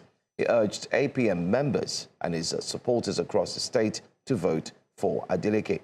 With the election scheduled for August 15, Adeleke faces Bola Oyebamiji of the APC and Najim Salam of the ADC as parties mobilize supporters across Osun State. With the Osun governorship election now 1 day away, a political storm is gathering around Senator Francis Fadausi as fresh legal action and an international warning intensifies scrutiny over his alleged inflammatory remarks. The Attorney General of the Osun State has filed a suit seeking an order compelling the Inspector General of Police and the State Commissioner of Police to investigate the alleged death threat involving the Osun East Senator. The case was filed at the Osun State High Court in Osogbo, with the police listed as respondents and Fadausi as an interested party. Amnesty International has also vowed to raise the matter across the 150 countries where it operates and publicly name and shame the senator over the alleged remarks. Fadausi has maintained that his comment was metaphorical, saying that he meant defeated the opposition at the ballot box through peaceful and lawful means. Still on Osun State, the National Human Rights Commission has raised concerns over recent hate speech, inflammatory statements, threats of violence and voter intimidation ahead of the forthcoming election in Osun State.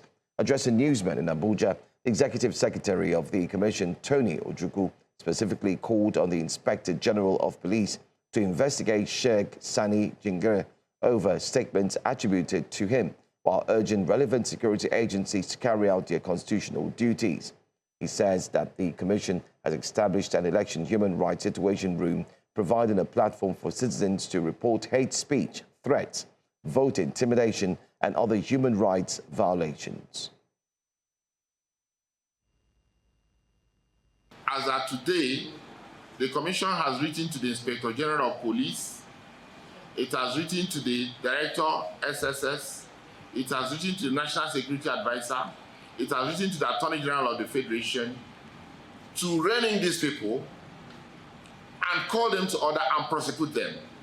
Already, I understand that Senator Fadahunsi has already been invited by the police, but we are also asking the Inspector General of Police to also invite Sheikh Jingir. And unless they do so, Nigerians are going to continue asking the question, is this man above the law? He cannot be above the law in this country.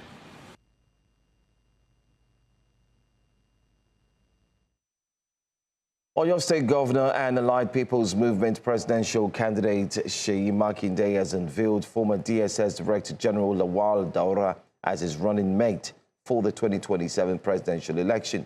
The announcement was made at the party's national convention in Ebonyi State. Daura replaces Ibrahim Adamu Bala, whose name had earlier appeared on the Independent National Electoral Commission nomination portal as Makinde's running mate. Daura, former head of the Department of State Services, was previously an aspirant for the African Democratic Congress governorship ticket in Katsina State. Reports had linked his departure from the ADC to developments surrounding the party's nomination process.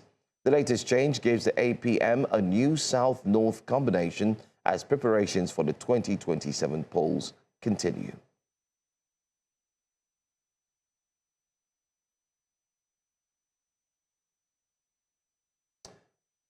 And that's a wrap on Breakfast Headlines. Stay with us. We have the front pages of the newspapers to go into, plus more information coming from Osun State as the countdown continues with News Central. This is Breakfast Central. Stay with us.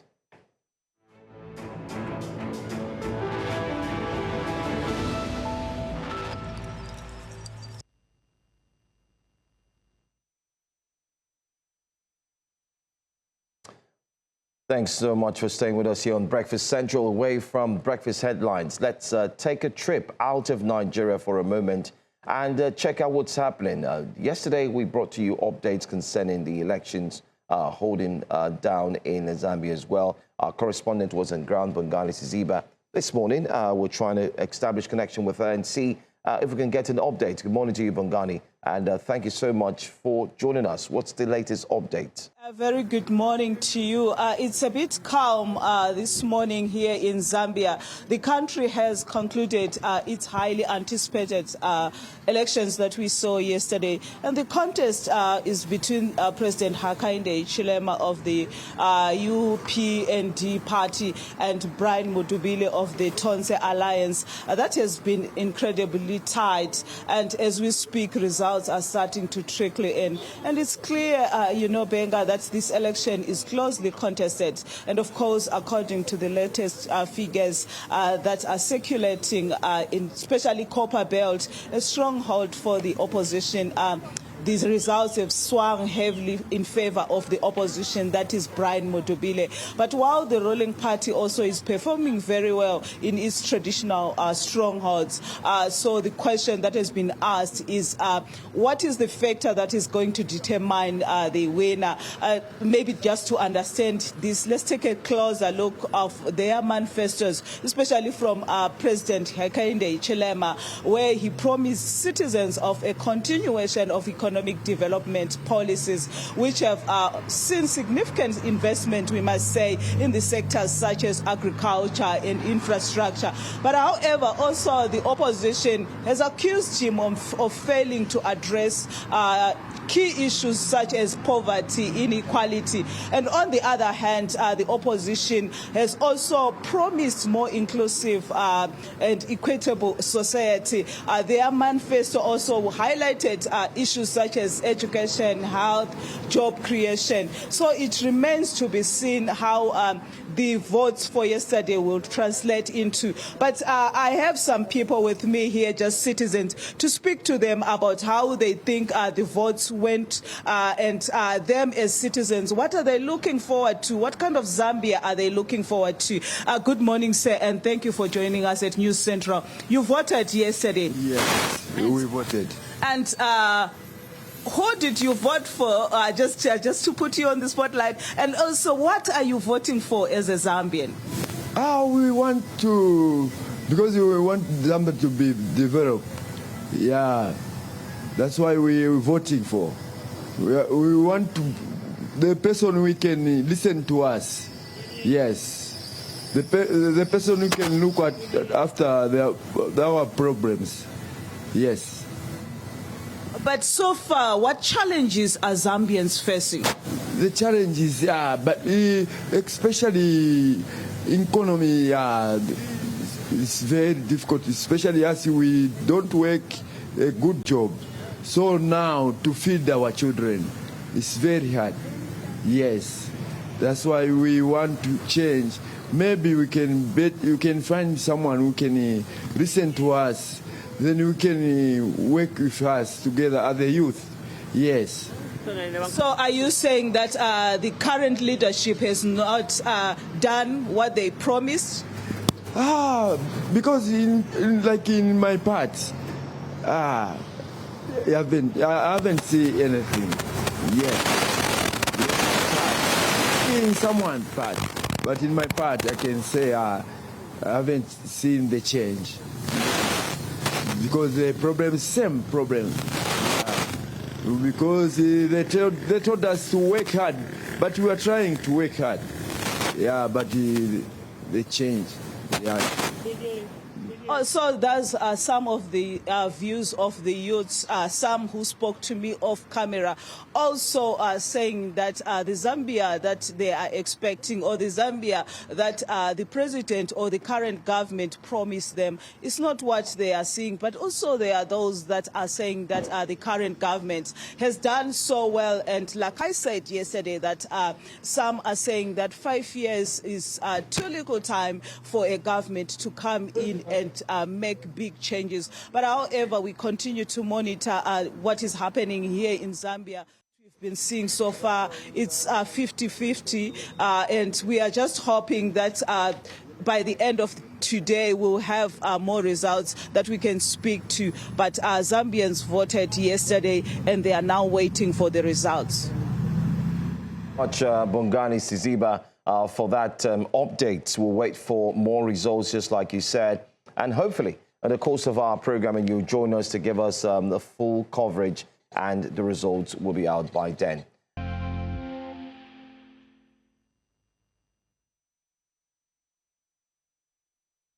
You're welcome back to Breakfast Central. It's now time for us to look at the front pages of the dailies. And joining us for analysis on this is astute journalist and social commentator and analyst, Mr. Abib Aruna. A warm welcome to you, Mr. Aruna. Good morning. Thank you very much for joining us this morning. Morning, guys. On the eve of the very important high-stake elections in Osun State, I think we should look at the newspapers. I'm sure many of them would be carrying this story. Can we have the front page of the Daily Trust up, please?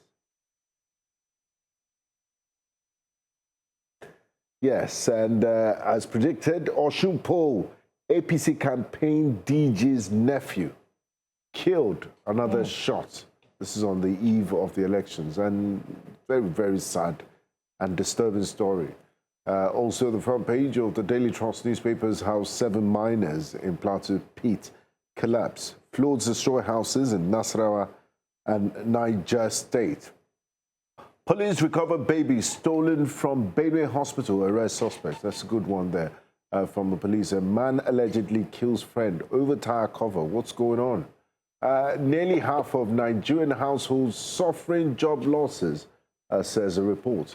And Seyi Makinde, the governor of Edo State, has picked the ex-DSS or ex-DSS DG, Lawan Daura, as his running mate. Refineries will work again, says President Tinubu, but he did not give a timeline. But let's start with this very sad and disturbing story. Osun poll, APC campaign DJ's nephew killed, another shot in SLK yesterday. What's going on, Mr. Habib Aruna? I thought there was a peace parley that was signed, and it's looking messy at this point. No, yeah, it's a bit messed up, but it's not a good commentary for our politics, for our democracy.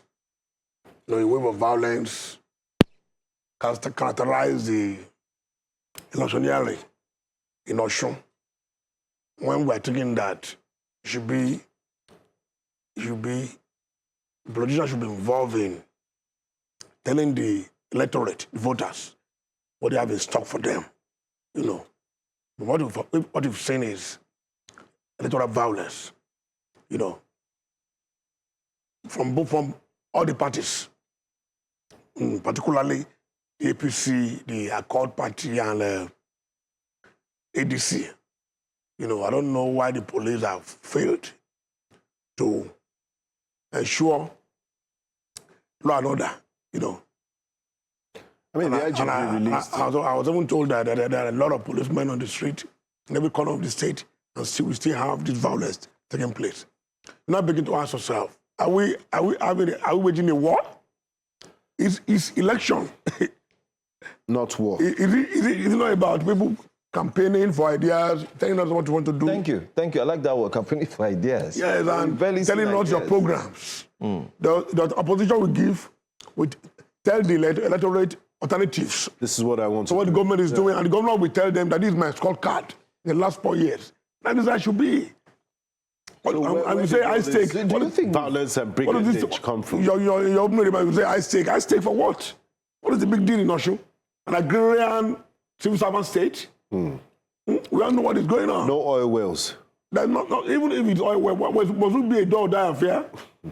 I was the president in this country. The president appointed someone who does not know as an chairman. The president told the world that my victory is not, my ambition is not what it's not what bloodshed. Exactly. He said so. And at the end of the day, when the election was, before the election was announced, he had called your opponent that I'm capitulating. I've lost the election. And today the man is walking up and down. He's not a global statesman. What is going on? What is the problem? And you see, my concern is that if you look at Ekiti, you didn't fire me. That's only what happened. You didn't fire me second time in office. That's only what happened. When the PDP led by Jonathan in Abuja, by the time it will take over the state by Omes, with Fayoshe, they won eventually after spending money, bringing police, DSS to the state, to harass the people, and even intimidating the voters. Eventually, they won. Now, shift base to Ekiti, to Osun State, Arabishala, second time. The same thing was replicated in Osun. So DSS, people in black, mask, black uniform, in the street of Osun, at every corner. What they describe as a show of force, intimidating the people directly. But eventually, the ACM people came out with the Arabishala. Exactly what we have passed this road before. Exactly what we are saying now. So when the process is not free and fair, transparent and credible, there's no way the outcome will be free and fair. People, I was thinking that these security operatives, security agencies, their job in that place is to ensure that people are protected to go and vote. The credible and peaceful atmosphere. But what we are saying is authoritarian move to intimidate opposition and prevent people from freely, voting, for their choice. It is very, very unfortunate. Mr. Habib, let's just pause for a bit and join our correspondent who's live in Osun State to give us an update on the situation there. We have a new central correspondent, Igbalani Omoni, who will join us in the course of the program. What do you make about incendiary statements that have been made by senior politicians, someone whose honorific says distinguished senator of the Federal Republic. Finger. You know, making threats about. I'm holding myself not to roll over this question. I just wanted to permit me, please. Yes. I just wanted to ask Mr. Rona. I know you're from Edo State. Ouch. You've lived in Southwest Ibadan. Your Yoruba is top notch. I just wanted to ask, before Gbenga jumps in, that message the senator said, was he speaking metaphorically? No, he was speaking directly. Okay. There was nothing like that's all. Being sarcastic there. Or being AI there. No. What he said was very direct. But because of the outrage generated, the condemnation generated, that was why the man had decided to turn coat. And was not speaking from both sides of the mouth. This senator is so-called senator, and he's an old man. You know, what he said was very uncouth, very unmeasured, and very unguided. You know, we don't talk like that. These kind of statements inflame the heat up the state, the atmosphere. I make people to be afraid. These are the kind of thing that is encouraging people to go to the street. Yeah, that is encouraging this violence, the state. And I was thinking by now, the man should be cooling off in detention, waiting for his time in court. You know, but as usual, he went to the police headquarters in Osogbo, and he was released. But I think the civil society, they have vowed, yes, not to let the matter rest, and they have vowed to inform and alert international community. And these kind of people that are filming the embers of hatred, promoting violence in Nigeria, and should be shortlisted for punishment. But it cannot go scot-free. You know, I was about to write a statement. But I found out one honorable, yes. Okay, that if you are not an APC member and you are moving around on election day, yes, you find yourself to blame. What are we talking about? And if people are doing it with this reckless statement, without anybody talk, what is the police doing about it?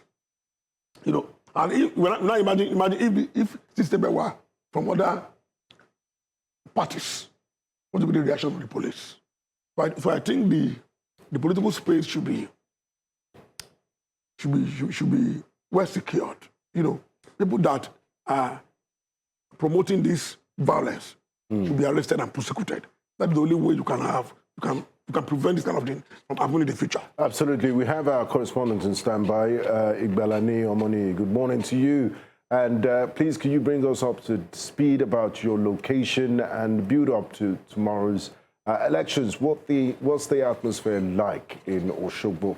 Well, we're still at the capital, Osogbo, and as you know, the campaign season is over. It's just left to the people to reminisce and make decisions based on whatever promises or reflection the different parties from opposition to the incumbent administration have given so far, and decide, okay, this is who I'm going to vote for come Saturday, where they exercise their franchise. But currently, you know, today is a public holiday given by the government, so activities are kind of slow. But strategic rooms are beginning to spring forth, getting to know conversations, getting report across different strata to know what exactly people have observed. I'm here at the Nigerian Civil Society Situation Room. It's going to kickstart any minute, but I just have to quickly bring out one of the representatives to have a quick chat and know what have been your own observation from the beginning. I'm sure you have pre-assessment reports. What have you seen on ground across various areas? We have 30 local governments in Osun State. What has been the observation of? Okay, so we are a network of several organizations, and many of our partners work on different thematic areas. We've just had a briefing from one of our partners who has done a security threat assessment, and I don't need to tell you what the information and news coming from Osun has been in the last few weeks. So there's been a very heightened political environment, coupled with social media reports and things like that. So as at this time, we have observations that about 13 local governments out of the 30 are high risk, which means prone to violence. Violence have taken place, including a place like Osogbo, which is the capital. However, coming in here, I haven't seen so much happening in the state capital that has given me worry. But there's been a huge deployment of the military, and last night there were reports of killings in places in Osun. So those are the things that are really causing the tension. And then, of course, we've seen videos from political parties and their supporters inciting violence and things like that. It has just been a very charged environment. But the good thing is that the people of Osun State seem prepared, want to vote. Of course, there's a lot of fear being peddled, and that's what we're going to talk about this morning in our statement. But we're calling on the people of Osun State to come out, cast their votes. There's been assurances by the police. There's a deployment of about 14,000 plus policemen. There's also a deployment of about 10,000 plus civil defense officers. So we're hoping that all of this will take cognizance of the areas that have been identified. Even INEC has identified 385 flashpoints, and we hope that when they deploy the security agencies, it will be effective to this. I would have loved to quickly. You've spoken about the electorate because there are three angles to election. We've spoken about the electorate, we've spoken about security, and let's speak about the electoral umpire, which is INEC. How prepared, from your own observation, do you think they are? Do you think they will deliver a free, fair election for Osun people? Well, that is our hope. I can't say about delivering free fare, but that's our hope. In terms of preparation, I think INEC was set to start early, but yesterday, if you were at the CBN, they didn't receive materials until about 8:32 or 8:30 p.m. at night, and started going to the local governments last night. For us, usually this is a potential for late deployment, because of course there's a structure in which the materials go to the local government, super racks and things like that, and then the racks. So this means that they will have to work effectively to ensure that this is the eve of the election, to ensure that tomorrow morning materials arrive early. Thank you very much for your time. Well, you've heard it. Three angles have been covered. The electorate, she spoke and she mentioned that there have been tensions across 13 local governments out of the 30 that are available here in the state. And for security operatives, the observation has also been that they've been deployed massively to various areas, including flashpoints. They don't know how this will pan out. Of course, they can't determine. And for INEC officials, they are speculating that with the late deployment or late arrival of some materials, according to INEC officials yesterday, we said they needed to reprint because of some court ruling and debarring one party or the other. So now they're speculating that might inflect on the deployment time for materials to get to different local governments. But these are just still observations. The D-Day will actually determine how far this goes, how well INEC manages this impromptu decisions and so many other things. But for now, we're waiting for this to kickstart so that we have more information to give to you. Thank you so much, Nii, for that update. Really appreciate that. We'll try and circle back and find out what else you have as an update for us while we join the rest of the other reporters. But thanks. Great job, well done. Ms. Aruna, I mean, the Nigerian civil society situation, yes, the breakdown. Yeah, absolutely. Great job by our reporter. That's what you guys have been doing over time. Managing crisis, managing stories, challenges facing the country. Kudos to News Central. And based on what the man just said, the leader just said, what is the preparation on ground? Security situation on ground. She said, in other part of the state, that they have about 13 people. They have people in 13 local governments in the state. They have not been able to cover all the councils in the state. But according to her, the situation is a bit, there is tension in the state. But according to her, there is least tension in Osogbo, where she is. And that from her own understanding and what she's seen on ground, people of Osun, they are ready for the elections. And they also said, but INEC is equally ready. But there's some lapses in the preparations. In other words, in terms of taking materials to the various parts of the state, for distribution. They are not up, they're a bit left behind in their plan. But according to her, there are preparations to make sure that these things get to their various structures on time. So I think it is somebody is on ground. These are people that are not. They are neutral in the scheme of things, and they give us a report of what is happening. So I only hope that your reporters can also interview the DIG, charge of security, the CP, and the various political parties to see how prepared they are in making sure that people, because what is more important, gentlemen, is for the people of Osun State, the voters, to freely, in a transparent manner, elect the next governor. That is the most important thing. You know, that is here. If they are not ready, they are not able to do that in a free atmosphere, in a normal environment and protected, that is, we have a problem in our country. But at this age, about how many years? After 27 years. 27 years of democracy. Democracy in that was fought for. We are seeing this mess. People are so desperate to win. But desperate to win. Are you going to be responsible and accountable? That's the question. You know, I don't know how people think, but I think the stakeholders, the elite in that state, should allow the people to decide the next governor. That's it. Okay. That's a good one. I think we should take a look at the front page of the Punch newspapers. Can we have that up, please? Absolutely. Yes, and there's still Osun State. Police lockdown, Osun, DIG 30 CPs deployed. One of the comments on YouTube said, are we fighting a war in Osun State because of the number of police presence and security personnel? It says it's alarming. Police says 34 illegal guns seized, helicopter drone units on surveillance across the state. Army to seal state borders for midnight. 1 killed, 2 injured as Tinubu vows peaceful elections. I mean, for a foreigner watching this morning, they would be shocked to see what is the headline for supposed elections happening in 24 hours' time. Look at Nigeria. This is front page news. 26, 27 years of uninterrupted democracy, and we don't seem to have moved a bit. And it's still not good. I mean, the front page of the Punch is just politics. State Police Bill, Presidency extends public submission to August 21st. Abiodun Daniel, I thought this feud was over. Trade fresh blows over political allegiance. Markinde picks ex-DSS DG Daura as running mate rallies opposition. Mr. Abibaruna, there are two ways to look at this. Okay, we've seen the build-up to the elections, tension, violence here and there. And the government is not going to fold its arms and say, don't worry, we expect you to behave in a proper manner. And then we are also seeing this huge deployment, given the backdrop of insecurity and kidnappings in the country. So how do we balance this, and how do we preach to Nigerians to be civil? Do you know my worry? I was around 12 years ago.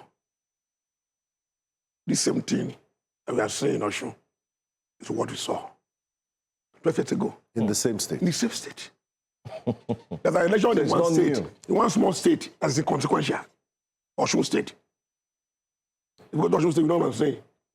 A state begging for development and growth. They're not talking about how to develop the state, how to make the state a small Dubai.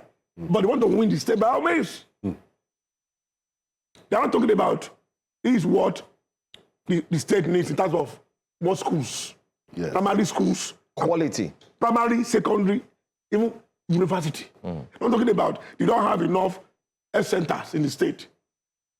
That I've got a school in Iwo, Osun State. And I can tell you that state is still very, very backward. There's no single stadium in the state. What are they doing? What is the development plan of all the political parties? What is the plan of this governorship candidate? And I said yesterday in my article, in terms of healthcare, in terms of rural roads, in terms of rural electrification, in terms of healthcare, in terms of even pensioners, people who have served the state.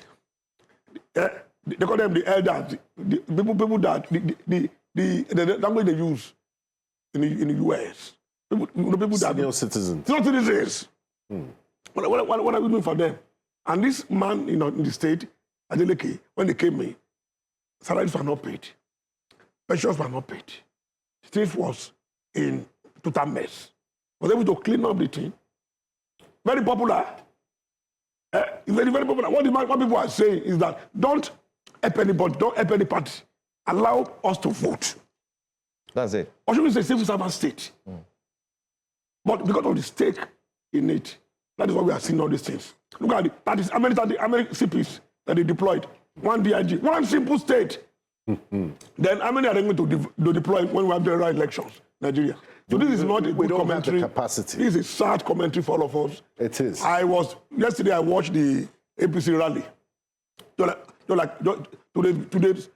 after the one of ADC, this elite are just there, perambulating, flaunting, and talking what is not reasonable. What do they think? The elite, the parasitic elite, are they thinking of the future of this country? If an election in the state is like a war center, and I do want them to vote. If you check your TikTok, see everybody making noise. Even this morning, I've emptied the studio. Look at the S, Twitter. Look at the comment. Look at what we are saying in Osun State. It's not all of us should carry a while and think. Are we doing the right thing? Well, I'm disappointed. The president cannot promise fair elections. It's not the job of the president. It's the job of INEC and the IG. You get what I'm making? We should not be influencing the presidency in this thing. Not politicize everything. The president is part of the country. But the president should be able to be neutral. So the INEC should be asked, the IG should be asked, have you provided enough space for people to freely vote? Okay. Cast their vote? And those are the questions. All right. Let's head up now. We have our correspondent again, another one who's waiting for us. We have Mercy Ajibade who's joining us. Mercy Babajide, I beg your pardon, who's joining us this morning. Mercy, if you can hear us, it's over to you. We are also aware that you are live in Osun State. What's the update?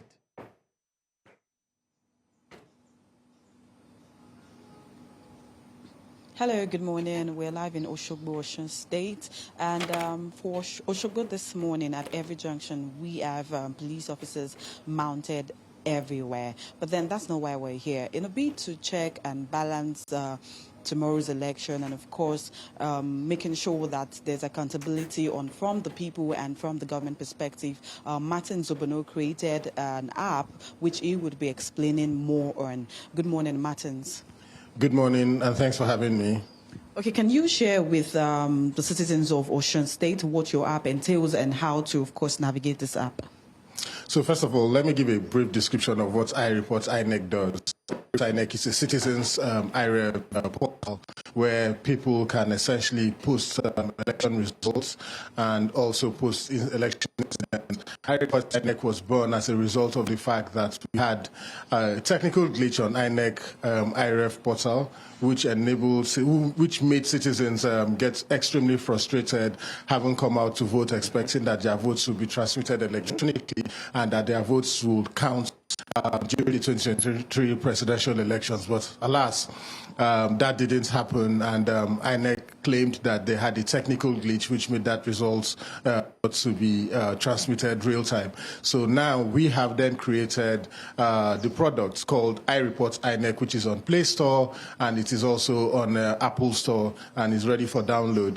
And it is being tested currently in Osun election, or deployed in Osun governorship elections for the citizens of Osun and the voters of Osun to use to also monitor the elections and post-election results on the platform real time, so they can also see what's going on the field real time. Yeah, so basically the app is ready, and all citizens can do is to go in and check where they want to post, whether you want to post an incident, if there is a violence, or if there is snatching of ballot boxes, whatever election incidents that you have. It might also be positive incidents. Say, oh, they arrived on time, INEC officials arrived on time, or materials arrived on time, or anything positive, you know. It doesn't necessarily need to mean that there was vote buying or negative news. It could also be positive to see that INEC is doing what is right. So basically what the app is, iReport INEC app is doing essentially is to police the work of INEC, to also see how INEC is delivering credible elections. If they do well, we will praise them. if they don't do well, we will criticize them, and we will also point them in the direction of saying that you can do better, and these are the things that you need to do to improve the work that you do, starting with Osun. I report INEC is essentially targeting the presidential elections for 2027, and that's why we are saying that we need to deploy it here to ensure that it works and we can fix whatever bug or glitch or whatever it is that we might experience in future. Tomorrow, our tech experts, our hackers, and everybody will definitely be on ground to ensure that there are no attacks. If there are attacks, those attacks will be weeded off as fast and as quickly as possible. Okay, I'm seeing something on the flyer about no internet, no problem. Can you shed more light on that? Or not? No internet, no problem. Okay. So so the app can actually work without internet. So the moment you download the app on Google Play Store or Apple Play Store, you can use the app without having internet services on your phone, and you can snap and send the results. It will still go on the app and stored on the app as information. So people don't need to worry about whether they have internet access or not. You don't need to have internet access or not. Also, as the app is working, this is something that is very unique to our app. As the information is coming in, we are downloading the information or backing up the information offline on our own server as well, just so that anything that is localized cannot be hacked. So the moment we back that up, nobody can go into the server to say they want to hack it in case there is anything, any so-called technical glitch or any attack on the platform. So it can be used offline. Okay, all right. Thank you very much, Martins. Okay, you've heard straight from Martins. Something that caught my attention about this app is to say why I report INEC matters. Election incidents can be documented.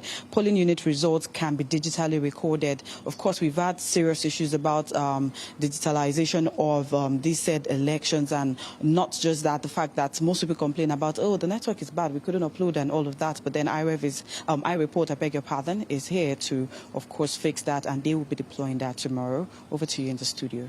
Thank you so much for that update, Mercy. Thank you. All right, let's come back in the studio. What do you think? Good one. I mean, because from the last election, the lessons. It just came to my mind that there will be a time that it will be difficult for people to run elections in Nigeria. Our guys are working on it. Well, these are children, smart guys. It's one of it. Once you count the results at the polling unit, pictures are taken, they are uploaded. Elections are rigged at the collation center. Collation center, we hear. To make it very difficult for them to rig, because it will be time that we need to wait for them to be there will be a live studio in Nigeria and local government. No. That is the way they rig elections in Nigeria. As we are voting, the results are coming in.